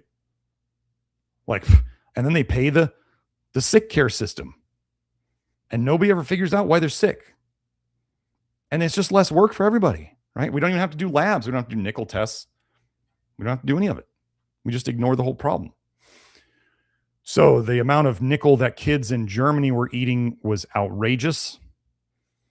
The US lies about how much nickel people actually eat. The European Union is allowing crazy amounts of nickel in people. And the NWO's favorite diet is by definition about as high a nickel diet as you could do. Wonder why they're moving us towards that. Anyway, glyphosate. Nickel reduces nutrients in plants. Glyphosate contains nickel. They'll spray plants with nickel to supposedly protect them from the glyphosate. And the most toxic thing in glyphosate is the surfactant that they add to it. It's not the glyphosate. Piercings, just don't do it. If you want to put plastic in your ear, I guess. I don't. Then people be like, plastic's bad too. I'm like, then don't stick anything in your ear. What's that meme? Like right? And then we have tattoos. If you have one, I don't know what to do. I don't know how to fix it, how to untattoo you. I do not know. I'm not going to tell you whether I think laser removal is better for you or not, because laser tattoo removal breaks it up in the skin and then it sends it to your lymph nodes. It's not going to change. The nickel is still the nickel. It doesn't make the nickel into something else.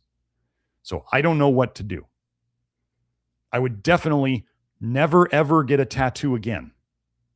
That's your best going forward thing. And if you got tattoos, a lot of them, and you're worried about nickel, then maybe you need to take Pectasol 3 times a day for the rest of your life. You got tons of other toxic metals in there from the tattoos anyway. So that's what I got. Okay. Okay, Joe, you can take that off now. So that's kind of, again, I'm just going to remind you guys, the purpose of a system is what it does. Now, I've always felt that there was a particular concerted effort to destroy America. Now, I'm not one of these like flag waving like America. No, I'm saying there is a reason they need us. They need us sick, weak, and stupid. They need it. They absolutely require it. And if you go to Costco or Walmart these days, you see they got it. They've done it. They have done it. I look around, I go into public and I look around and I go, what would happen to, I mean, all these people would probably die if the shit hits the fan. Like, they can't even jog a quarter mile, much less like not eat for 3 days. It's bad. And so but they had to do that because part of it's the guns. They gotta do something. They can starve you and make you sick and make you excessively fat and do that. And then your guns don't really matter. So there's a reason for all of it. There's a reason. Oh, and then the jabs contain the jabs contain nickel. And then it's all over the place. We've been over all this. Oh, and they're pushing the tobacco and the nicotine thing and the weed thing and the magic mushrooms thing. And mushrooms are hyper accumulators of toxins from the soils. They're pushing all these things at the same time, plus the plant-based diet. Got the tattoos and the piercings. And when you look at it all together, some people will be like, oh, it's just a confluence of factors. Nothing's connected to anything else. And I say, maybe there's a really, really evil thing behind all of it. And they can coordinate it without people having to know that it's being coordinated. See what I'm saying? So it doesn't require them to have meetings. It just requires people to have inspiration at the right times and then go do it. Make a business out of it. And they're just like, I'm just having a business here. I'm not doing anything like conspiratorial. They're not. They've just been inspired in dreams or visions or influenced by things. So that's the way I look at it. But yeah, there's a plan. There's a plan. When you look at, again, I remember, I think it was Martin Ehrlich on Twitter who introduced me to the saying, the purpose of a system is what it does. If we're getting more and more nickel in from every angle, and we're getting sicker and sicker, and I even showed you how the nickel's causing the vitamin A toxicity epidemic in the last video. Here we are. So let me look through are there any super chats, Joe? I don't think there were. If you guys have any super chats, you better get them in quick because I got to, I have stuff after this, so I can't go too long. So Russ said, hey, Dr. Smith. Hello, Russ. Russ was talking about the space weather thing I talked about earlier. He says, I've been feeling awful. Yeah, headaches every day. I had some days where I took naps like 2 or 3 days in a row, and I'm not a nap person. And I was going, there's something going on. Here, we'll add this. LeBrad says, this past week has been really rough. Crazy nickel cough. I'm almost 2 months in. I live in Illinois, and we had crazy tornado outbreak last week. I'm sure it's just coincidence. Right. Actually, Beth Martins was telling me about they had tornadoes in Winnipeg, and that has never happened in her entire life there. So there was stuff going on. Oh, and then the solstice is the 21st. So yeah, and they're supposedly reaching peace over in the Middle East or whatever. Yeah, okay. But that could be, for those of you who follow, biblical stuff, that could be good or bad. So yeah. But yeah, so okay, so for those of you who have felt bad, like the nickel cough and the headaches and stuff like that, it's probably whatever's going on is stirring this stuff up in you, and you're in the middle of your detox, and it's going. So that's what we got. Oh,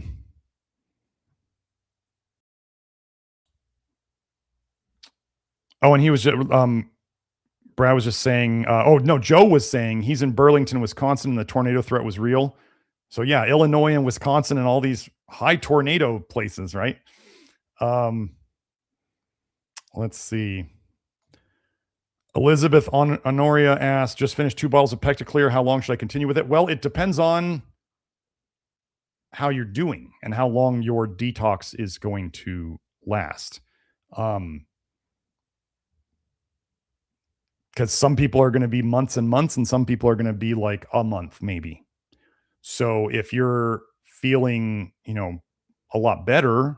I mean, you can always stop it for a couple days a week, see if the stuff hits the fan. If the stuff hits the fan again, then you might want to get back on it and then be on it until, another bottle maybe. I don't know. But if you want to do PectaClear long term, I mean, the dose on the bottle is what is it, 2 capsules a day? I don't think that's a great long-term dose. I'd probably do more.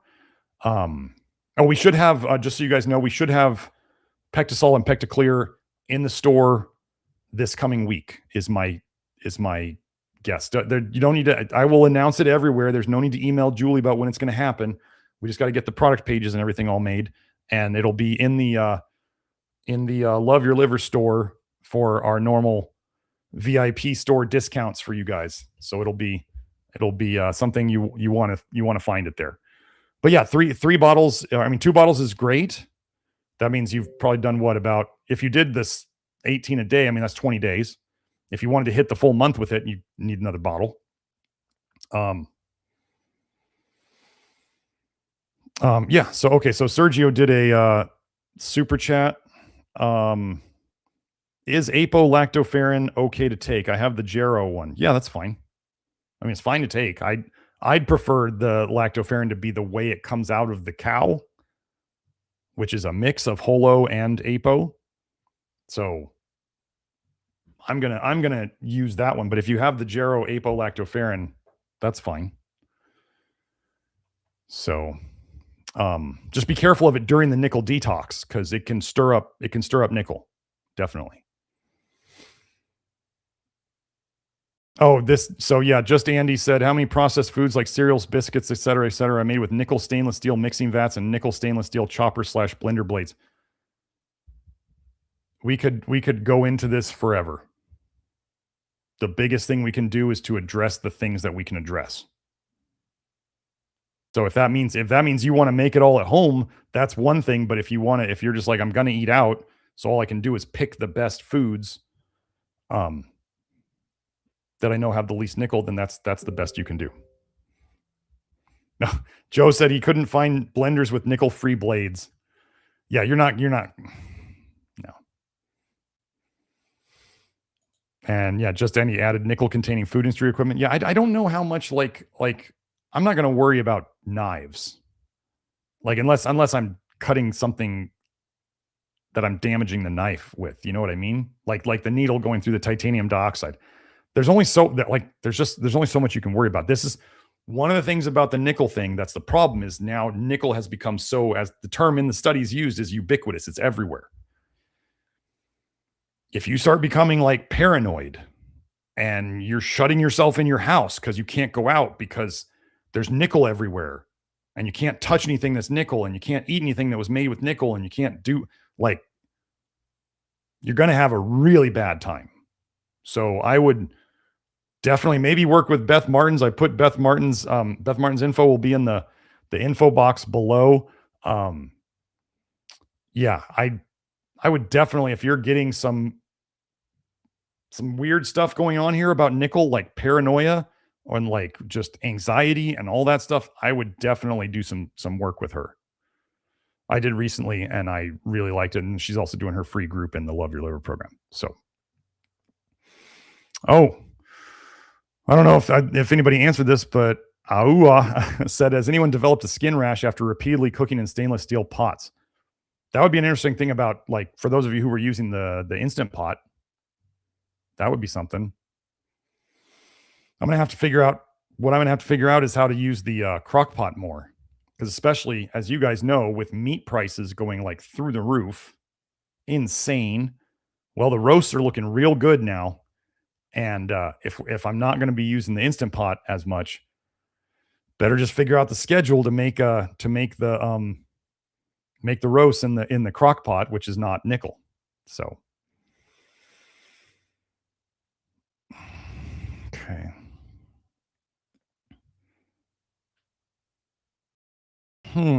This is an interesting one. Lucas said, hello, doc. I learned that in some countries, asphalt is mixed with nickel before being paved on the road. I wonder why is this grounding trend spreading so fast? I don't know. I have some of the Harmony 783 grounding. I have their flip flops, and I have a pair of their shoes. The shoes are too thick. I like minimal shoes. So the heel is too thick. I don't really wear them because I don't like that. I wear the flip flops once in a while, but those are grounding with silver through the material. So, but yeah, I mean, making all the roads conductive and magnetic would be a very interesting thing to do by putting nickel in them, wouldn't it? Archon of J-Day says, I missed 20 minutes. I love a cover-up. Conspiracies fall within the scope of my nonprofit. My hours watching this are now tax deductible. Well, congratulations. Glad we could do that for you. Oh, and then Beth is here. Yes, there's Beth. Hello.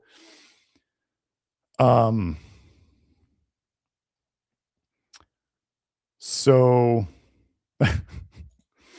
Becky said, not sure anyone could accuse Canada of loving and protecting their citizens more than the US. Well, maybe that nickel standard was made a while ago before things really got weird up in Canada. I don't know.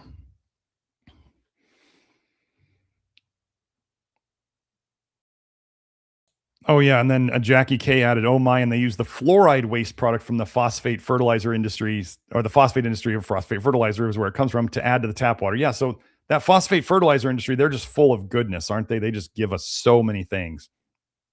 Sam Jones says, Kelsey, does the kettle have a nickel element? I'm positive that it does. Yeah. Sam Jones says those water absorption stats explains why black tea can be such a problem even when the actual microgram amount is quite low, probably a lot higher absorption than from food. Yeah, I mean the tannins do grab some nickel, but the tannins may actually come with nickel as well when you drink it. So, but yeah, I mean, most people when they're drinking tea are often doing it on an empty stomach, and it may not be that much different than water. So yeah, tea's an issue. Let me see. So if anybody wants to post, Lisa said, I couldn't find a nickel-free kettle. Has anyone found one? Sergio says, do I have to worry about diabetes on a low nickel diet? Did you see the research I posted about the nickel amounts in diabetics? Like, actually, you know what I just found? I won't go over it today. I want to save it for a later episode, but I found that nickel and cobalt and manganese and copper and maybe one other one, they can totally mimic insulin in your body. Yeah, that's not good. So nickel can mimic estrogen, and nickel can mimic insulin. And nickel makes people fat and diabetic. What a weird coincidence. So no, I'm not worried about the nickel. I mean, when you think about people in other countries, like if you were thinking of people eating some meat and a lot of rice, that's like a lot of other countries that don't have diabetes like we do. Countries that eat kind of a very low nickel diet traditionally don't have diabetes like we do until they started getting all these oils and other crap that we send them. Oh, canola oil. Canola oil is high in nickel. Canola oil accumulates a lot of nickel. So just throw that in there. But no, I don't think you have to worry about it, Sergio.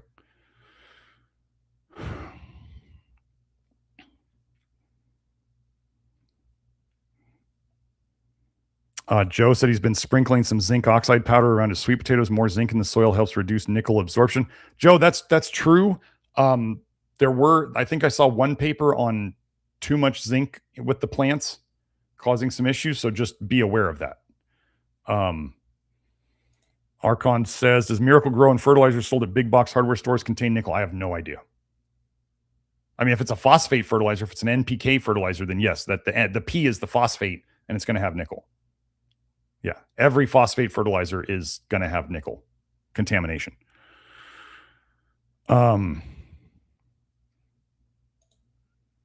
Luca was saying, Doc, all planes, cars, bikes, pipes leach nickel into the city's air. Then that nickel deposits in the soil from which plants grow, and those plants accumulate more nickel in cities due to chronic exposure. Yeah.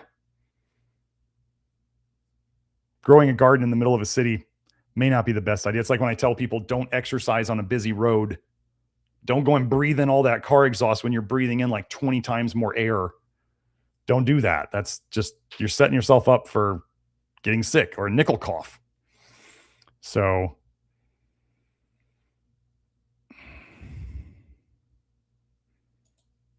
Bert asked, thoughts on using baobab powder lightly, 1 tablespoon every other day for calcium. I'm new to the LYLL program and low vitamin A, nickel, copper, manganese diet, and I'm still vitamin A toxic, but I'd like to get some calcium.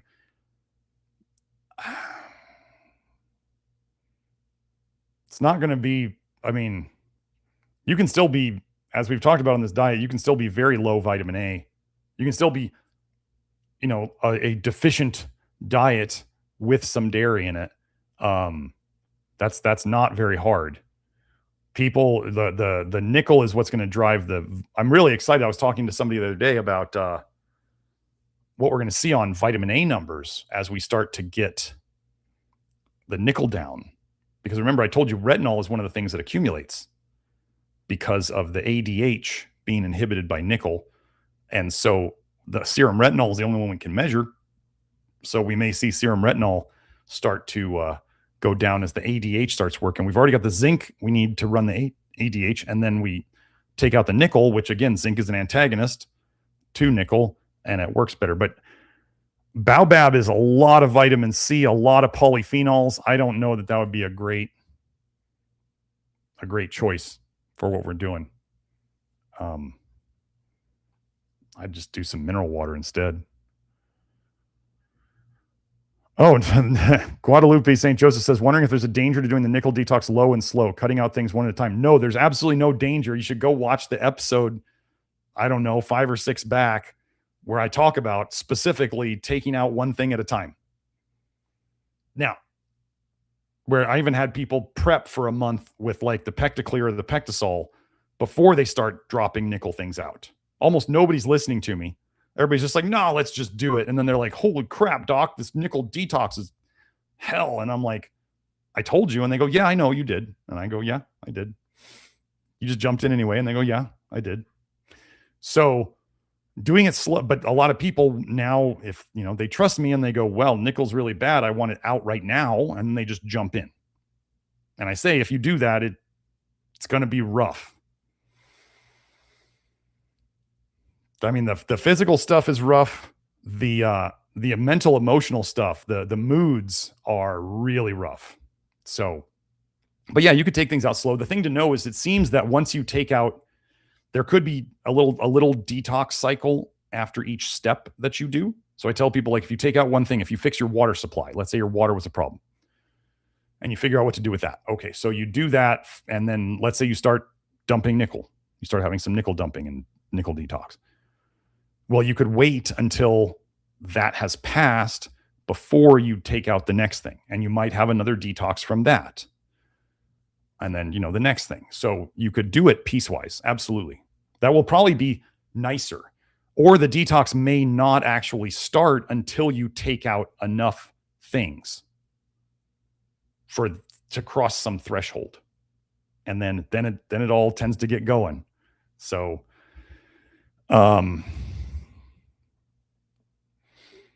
but yeah, you can absolutely do it slow. Oh. Jackie says they're already selling lab-grown cocoa and chocolates. Okay.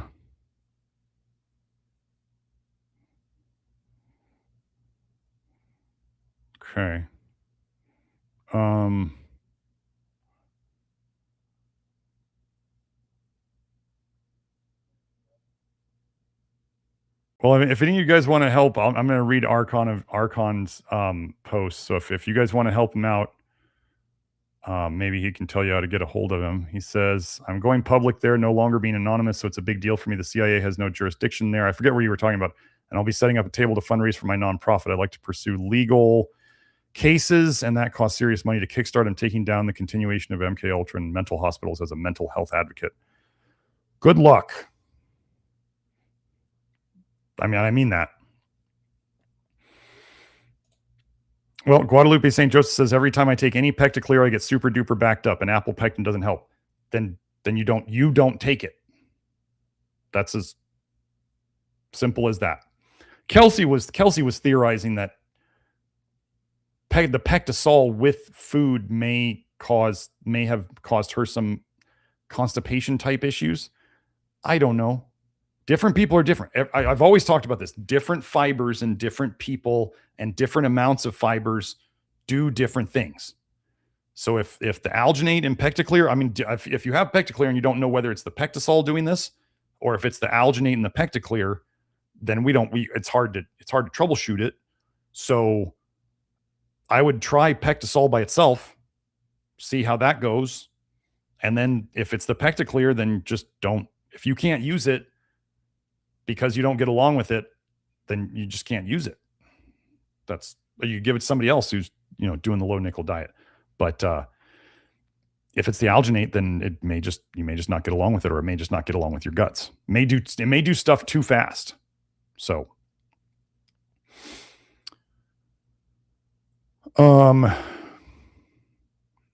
okay, Archon added, if the nanotechnologist approved PectaClear as a treatment for the silent synthetic bacteria pandemic, then I'll be promoting that product on top of the keystone minerals with molybdenum in it. Cool.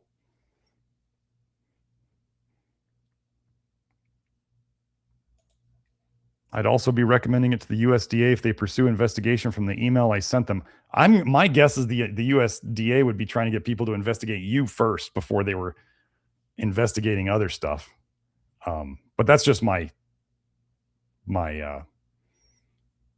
skeptical, cynical nature of the government. So, okay, so let's go over this. So perfect example. So Guadalupe St. Joseph says, whoa, I took off all my jewelry and my skin broke out so badly for 2 weeks. This is what I'm talking about. You don't know which thing will trigger your nickel dumping. Like, think of how many people do things in their daily life that, they stopped wearing their jewelry. Let's say for whatever reason, personal reason, somebody stops wearing all their jewelry and they're like, what just happened to what happened to my skin? Why did I break out in a rash? Why am I coughing? Why did I get sick? Like, people have no idea of why this happens. And now we're sitting there going, you took out some nickel, didn't you? Or you put in some nickel. And then yeah. So that's exactly, yeah, that's what we're talking about. Jillian said, the PectaClear is amazing. Thank you so much for recommending. I am in shock. My dog hiked like a champ this weekend, the most elevation gain in technical terrain she has ever hiked in her life. So now we got dogs on PectaClear. Jillian wrote a great testimonial that I didn't want to go over today, but Jillian, I'm going to go over it next week, and we're going to go through the whole thing on her dog. And yeah, it'll be, so if dogs are getting better on a low nickel diet, then, we pretty much have it. But the PectaClear is great. Guadalupe St. Joseph had some issues with it, but normally we see that it's a good thing. I talked last week about if the PectaClear gives you any sleeping issues, then move it earlier in the day, like before noon. So all of whatever doses you're going to take, move it before noon. You're going to have sleeping issues on the nickel detox. You're just gonna. You can't get around that. It's part of all the health stuff that's going on in it. And then the space weather recently is going to mess with your sleep. I don't care who you are. So,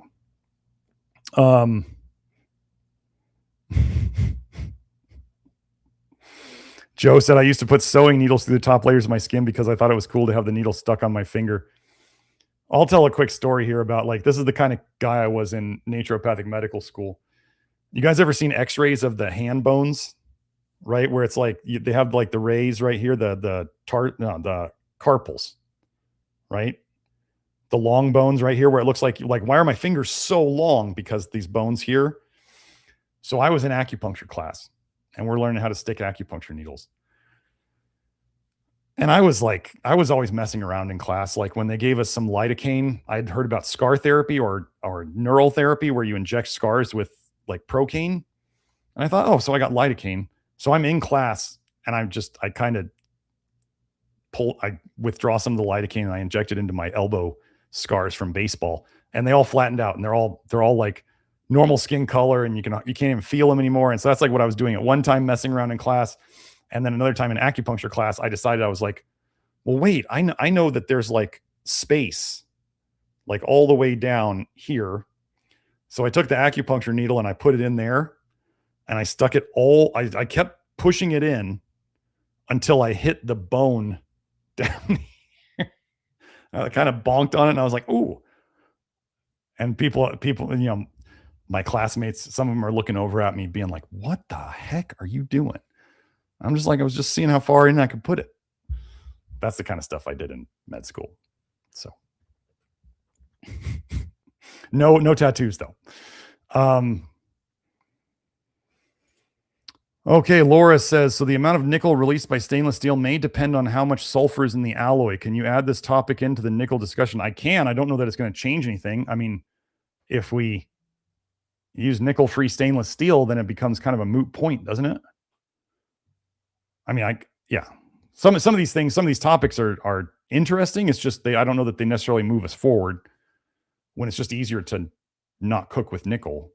They remember, it's like, if you're worried about, like, Joe found nickel-free stainless steel silverware at Costco, I think last week, which is cool, but normally you're not heating your silverware, and your silverware is not spending extended times in acidic things, whereas like your pot is, and it's getting scraped, and there's heat and there's acidity and all that stuff. So just those are the things to focus on. Laura says, how is this affecting sulfur intake? Sulfur causes me so much pain. Well, the Love Your Liver program was already generally low sulfur, especially without the brassica, the crucifers. And then, we don't do the egg whites, which are high sulfur. And I mean, some people are doing some dairy now. Dairy can be a little sulfur issue for some people, but I mean, a low nickel diet is going to be a low sulfur diet the way we do it. So, yeah.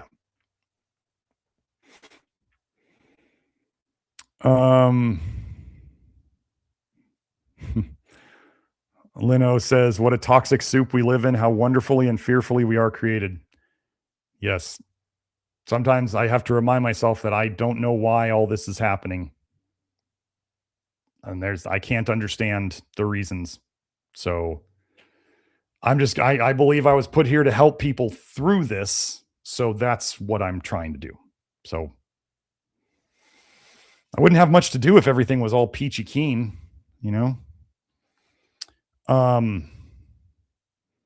Baptized in Fire said howdy, and Casey said hi everyone. Yes, hello everyone. Archon they were talking about magnesiums to help Guadalupe's bowels move. Archon said Dan Purser recommends magnesium glycinate, less stomach and GI issues, also sold on my website. Yeah, I think we still have it. And then there's if you want to get magnesium malate, I think that might help too. So,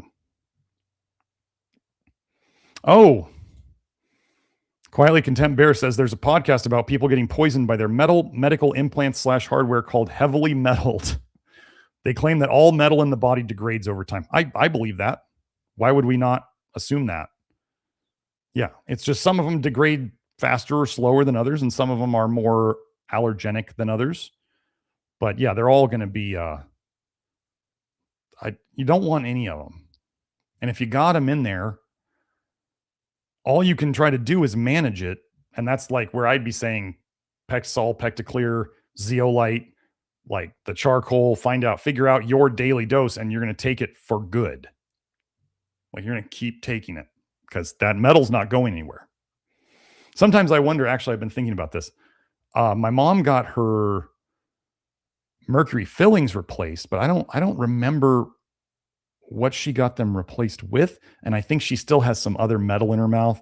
And I just don't think she's interested in getting it taken care of. I'll take a peek inside her mouth, but that's something I hadn't thought about again. We got the mercury fillings out, but I may not have looked and seen what other metals she has in her mouth. And that may be a big part of the problem. So, let's see. Oh, Baptized in Fire says my earrings are handmade of fine silver, 99.9%. Joe says nickel-free guns. Yeah, right. Nickel-free bullets. Nope. Yeah. Don't think you're gonna find those. Free Inspiration says, is there an LYL dating app so we can find non-toxic singles? No. You would I would try not to make it into a dating thing. I would if we had some issues inside the Love Your Liver program that we, not I would okay. So people wonder about this because it's like, how did Kelsey and I meet? Well, Kelsey saw me on YouTube, liked my stuff, started doing it, came into the Love Your Liver program, sent me a message. I got back to her. I had watched her on YouTube too, and I thought she was really cute. And then, so we were messaging on the network, and then finally we took it off the network to Telegram. And what did we do? We just celebrated, over 2 years together. So I'm not saying it's not. You just need to make it like it needs to be outside. Like you're trying to. I wouldn't go into it like you're trying to date. Go into it like you see somebody who's interesting, you want to talk to them, and you can talk to them, and then move it out of the Love Your Liver program. Like, don't involve the Love Your Liver program in your extracurricular activities. That's what I can say about that. So it's not a dating app. But you could meet somebody very special there. I did. So Baptized in Fire said the purpose of a system is what it does. True. I mean, it is. Heather Parker says, man, the whites of your eyes are really, really white. We're all noticing this. That's good. Cause I remember I used to be like wondering about, the redness in my eyes. I just keep working on stuff, Thank you for noticing though.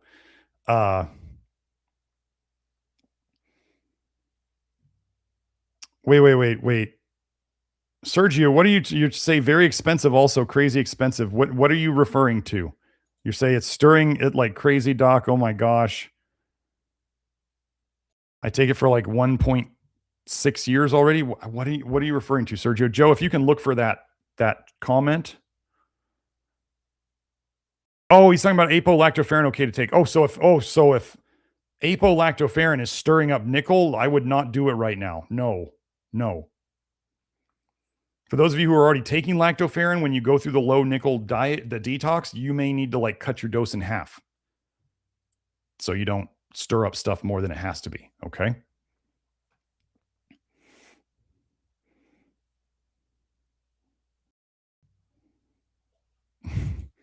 Christopher Oliver says nickel making everything bad for us reminds me of Breaking Bad when he's teaching about chirality. Yeah, the spin or the twist.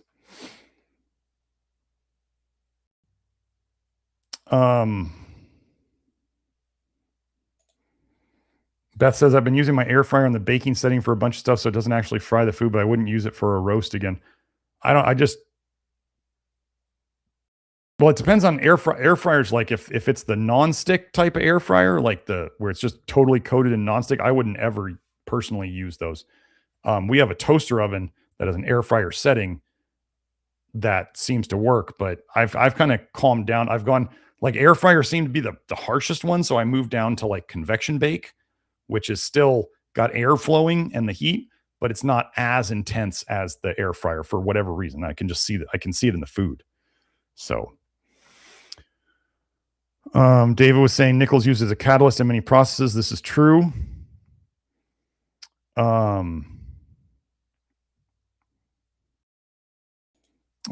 Allie McBeal says chuck roast in Homa Chef stock pot with 2 cups water and lid on in a 350-degree oven for 4 to 5 hours should leave the meat falling apart.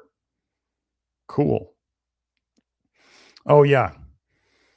Jackie K says tea absorbs fluoride from the soil too. The tea plant is just between the caffeine and the nickel and the fluoride and like, oh man, nope. Porcelain lined kettles are nice. There is the like pseudo ceramic instant pot. There is a lined instant pot with like the ceramic stuff, but some other people have come out and said that it's not ceramic. They call it pseudo ceramic. I don't know. Is it better than stainless steel? Probably. I can't say that for sure though. Okay. Compostaper says borosilicate glass stovetop whistling tea kettle is good. So there's a glass tea kettle you can get. Oh, good morning, Matthew Jones.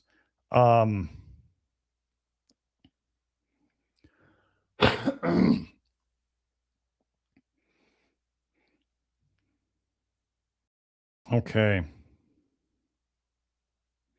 Oh, wow. Beth says, I have the Sante shower filter, but I'm scared to install it for the nickel dumping. LOL. Canada Customs charged me 117 COD tariffs. FFS. Yes. I would use it. I would. You're already doing the diet. You should be past the big. You've already had some big dumps. I wouldn't worry about that. I haven't heard about Canada having a lot of nickel in the water. Allie McBeal says, I'm 90% sure my front uterine muscle weakness is due to the multiple belly button piercings I've had for like 15 to 20 years till 2 days ago. Oh, well, maybe it will come back. You might try some magnet therapy over that area. That might help.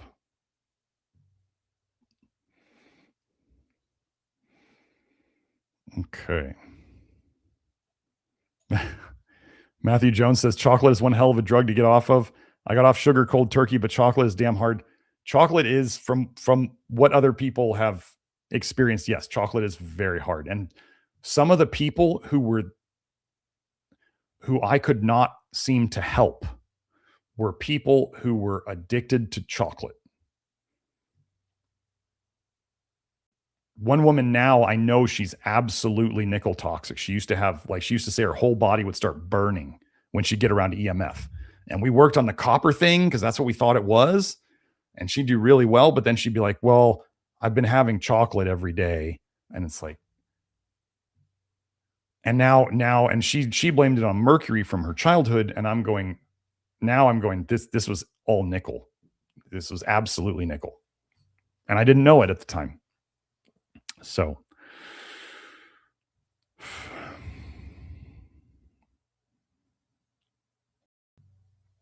Archon said, thanks. I'm known for being lucky, but a little more luck will help. I trust the USDA because they have jurisdiction over animals and plants. The CIA handles people, so the USDA can resist the CIA trying.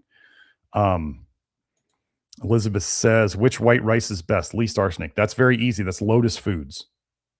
They test their rice. They show you the results. Lotus Foods. So for those of you who, if you haven't watched my how to clean rice episode, you're going to want to watch that. But I've seen people who do like the charcoal soaking versus using Lotus Foods rice, and the Lotus Foods and the charcoal basically work about the same.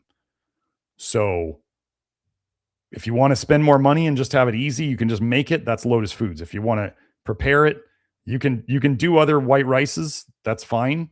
Just, whether you do the cooking method or whether you're doing the charcoal soaking or whatever you're doing, you got to do something to get you want to do something to get the arsenic out, because arsenic in white rice is an issue. It's an issue in brown rice too. Archon was just finishing. The USDA can resist the CIA trying to pull rank and shut down an investigation. Beth says she's got to go. Bye, Beth. Talk to you later.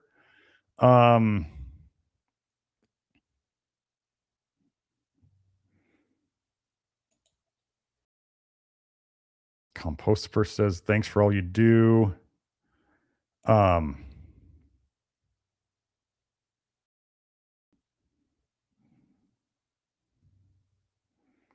Okay. Archon says, I've already been under government surveillance, like surveillance vans, buying the house across the street and setting up to hack into my router, and they dismissed me, and I counterspied. And they said, this guy, where is it?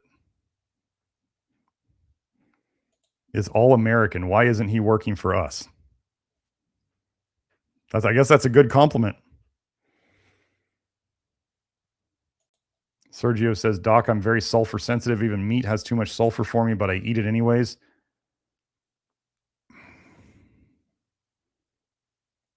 Don't do so much that you cause yourself problems, and make sure you're getting your molybdenum. Oh, 108 concurrent viewers. I think that might be a record. Okay, Luca added to talking to Sergio. He said, I had that too. Your sulfox enzyme requires molybdenum for reducing sulfur to sulfate, but nickel is also antagonistic to molybdenum. See, so the nickel gets into the sulfur problem too. It's everywhere. And nickel actually likes to bind to sulfur. Nickel in the Earth's crust tends to make sulfur compounds like nickel sulfide and nickel oxides. So nickel loves sulfur. That would be weird if you had the devil's copper and sulfur, which is brimstone, liking to bind together. Wouldn't that be just so weird? So, oh yeah. Lucas said, Sergio Homoni, try to work with Dr. Smith on adding a little more molybdenum after a meal, dissolve in some water and drink it. It should help your cells reduce excess sulfites from slow.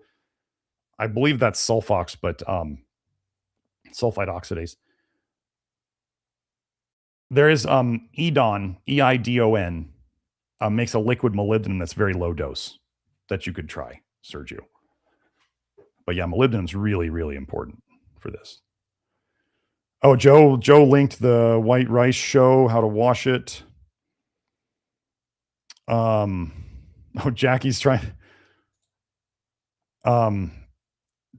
Yeah, hi, Dr. G. I would love to connect about the PDF project. We will. I've been accumulating a little outline of my own because everything just keeps growing. Like the subject keeps growing, so it's kind of hard to write about it. What I was going to work on first was going to work on something for the Love Your Liver program people, like how to the low nickel diet stuff from all the stuff, and then we go into a bigger book for out there. Does the ceramic Instant Pot insert have nickel too? I have no idea. I can't analyze all of these things. It's a pseudo ceramic liner. So is there going to be nickel on the outside of the pot? Yeah, it's going to be like a stainless steel pot that's lined with the pseudo ceramic. Do I know what's in that? No, I don't.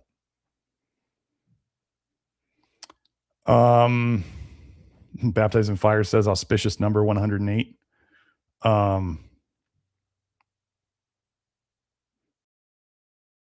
Okay.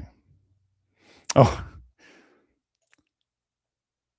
Io Ann Platt says, yes, I'm keeping up. Well, that's good. That's good.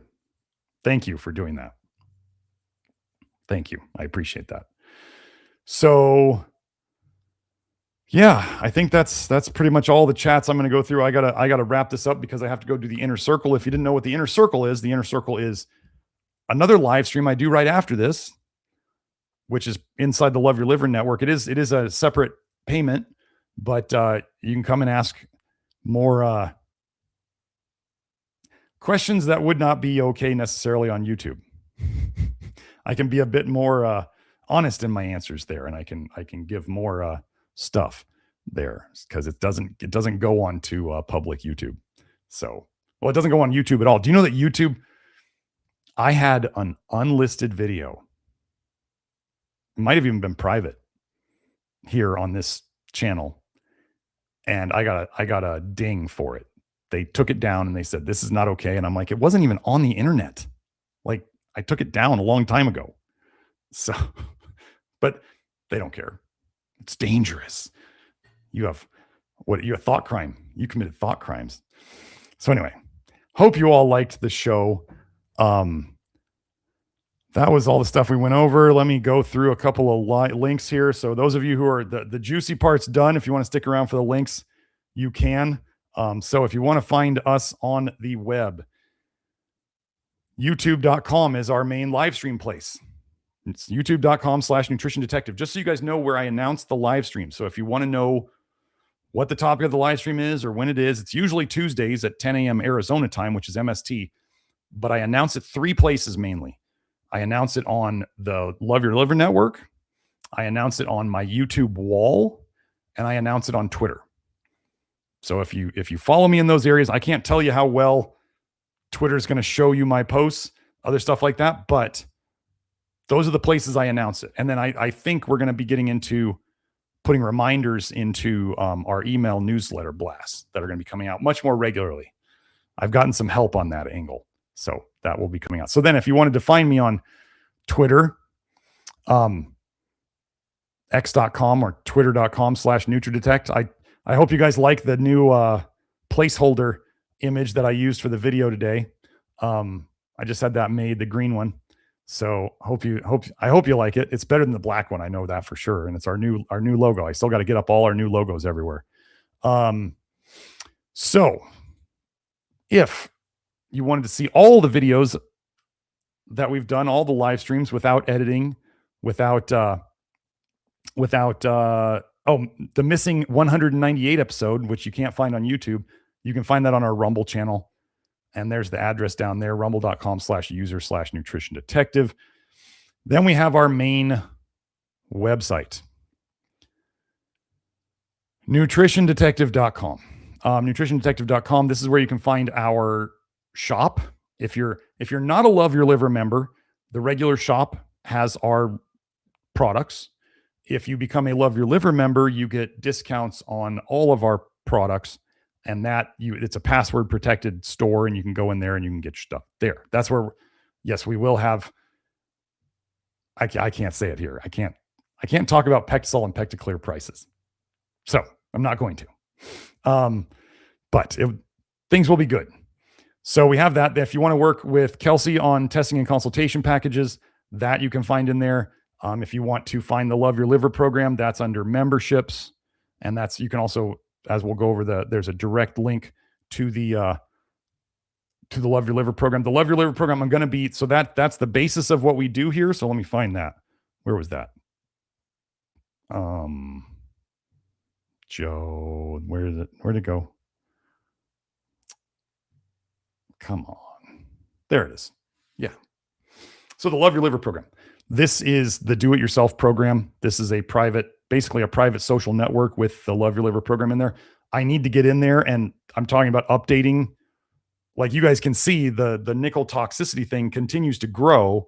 And so I haven't sat down and really accumulated all the stuff. If you guys think you watching a 2-hour, 3-hour, 4-hour live stream is a lot, imagine me having to review like 5 of them to try to get all the information that I said out of there that I don't necessarily just remember off the top of my head. So yeah, getting that stuff done is going to be important, but there will be for those of you who are doing the old school Love Your Liver program, it has helped tons of people. And then if you layer on the new low nickel diet stuff to the Love Your Liver program, then the stuff that you've had trouble getting rid of for a long time, if you couldn't get rid of it with the regular Love Your Liver program, I'm about positive that that's going to go away too. So, but that's the Love Your Liver program. That is at members.nutritiondetective.com, or you can find it the membership link on the main website. So then we have, let's see, if you're on Facebook, we do actually live stream this on Facebook, the.real nutrition detective. You can find us there. The Toxic Bile Paradigm series. This is the basis of what we're doing and how we're trying to fix people. It was episodes 231 to 233. I did them with Beth Martin. She was my interviewer on them, and I think it went really well. Let's see. The Revive Mouthguard. This is I love mine. The Revive Mouthguard can help. I think the space between my front teeth is getting smaller. I really do. And Ken Lever, the guy, I did an episode with him, the creator of it. He said he thinks that will happen too. So it's pretty exciting. Yeah, I get to the point now where I don't want to sleep without it. Like I go to bed and I feel like there's something missing, and I go, I want my mouth guard. So it's good. I really like it. So I think I like this. If you want to get a discount, use that link, use the discount code, and you'll get a discount on it. Okay. Let's see. This is some of the really, truly nickel-free cookware, the Homa Chef. You can just find them on Amazon. If you want to use that link, you can. It doesn't really do anything for me. Amazon kicks me out of their affiliate program every time. I got to figure out how to stay on there. But anyway, This next link, GLASP. So when you guys saw me highlighting papers today, GLASP is the software, is the browser extension that does that. And it saves all of those links, all of the highlighted parts and all of the links in this website. So if you want to find it, it's that VJ9N, that long string there, but that's my site on GLASP. And if you wanted to search for cooking, nickel cooking, you can do that. It'll search the highlights that I did for those words. So you could search for nickel, you could search for copper, you could search for vitamin A, you could search for retinoid, you could search for whatever. On that note, I don't know if we have it on here, but yeah, I got to add that. In the info box below, there is a little search. There's a website where you can go and search for key terms that have been used in my videos, in the transcripts of the videos. So there's a little search box down in the info box that you can use for that. And really grateful to the gentleman who put that together. So then we have, let's just do Instagram real quick. I am on Instagram. I think we just broke like 1,200 followers on Instagram. So we're the .real nutrition detective. I don't do much on Instagram. I think I'm so tired of all social media. Some people say YouTube's social media, and some people say it's a like how to. Oh, Joe's showing you the link. This is the link. Joe, I don't know if you can put up the link to that. Show it on screen. If you can't, no big deal. But this is what it looks like. The link in the info box where you can search the transcripts of the YouTube videos or the research abstracts. So, I guess maybe he connected this to GLASP too. Wow. Talented guy. And then, okay, so I do have a Substack. Oh, sorry, Joe just put the link there. So at nd-youtube-search.vercel.app. Yeah, that's that. Okay, moving on. We have, my Substack, if you want to go follow me there. Finally, we got, I just want to go over the EMF stuff. Oh, actually, I got two more things. Sarah Leilani is our EMF solutions person. She is great. If you want to learn about the EMF solution stuff, or you want a free consult with her, I did a show with her. I don't know how many shows back, maybe 4 or 5. She's great. She came on to talk about that stuff. I have all their stuff everywhere because it's generally affordable compared to some of those crazy kooky EMF things out there. But she does a free consult. If you want to get anything from her, go to her website, use the code Dr. Smith 7. I think that gets you free shipping and maybe 7% off. I don't know. Don't quote me on it. Anyway, so that's Sarah's website. And one of the shows that I did that was talking about EMF stuff was number 117 about EMF and copper toxicity and vitamin A toxicity and iron overload. Now we add nickel to that because nickel is conductive like copper and magnetic like iron. So nickel is your EMF problems. So we got that. Then, if you wanted to work with Kelsey on going over the hair testing and the blood testing that we do, this is the link. You can also find it at the testing. Well, I forget what the link was on the website. Is it consultation or testing and consultation? Anyway, it's there. You can find it. So we got that. Oh, I wanted to put up one more thing. Here, let me find it.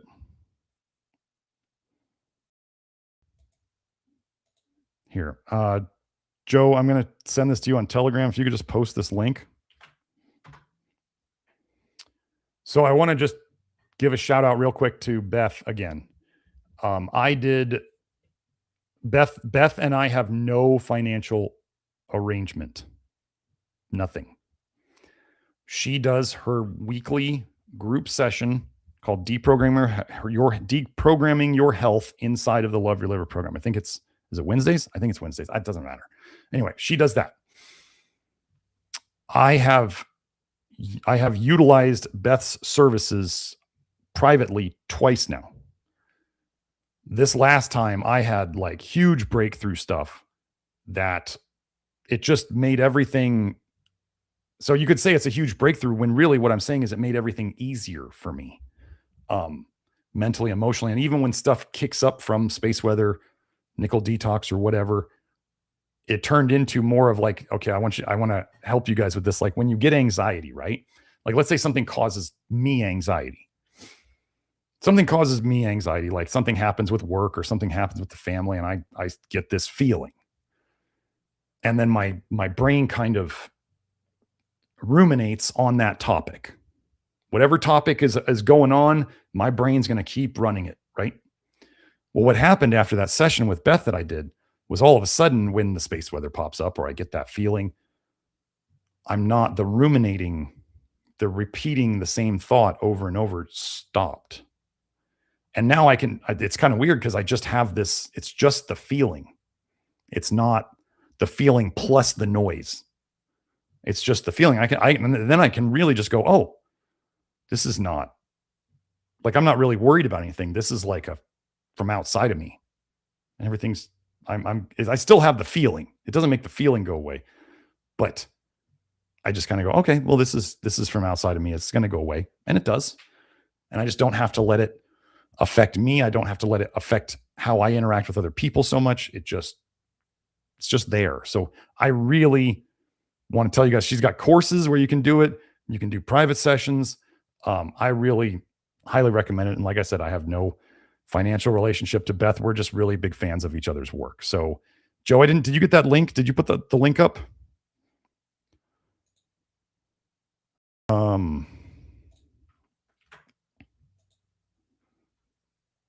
Did that come up?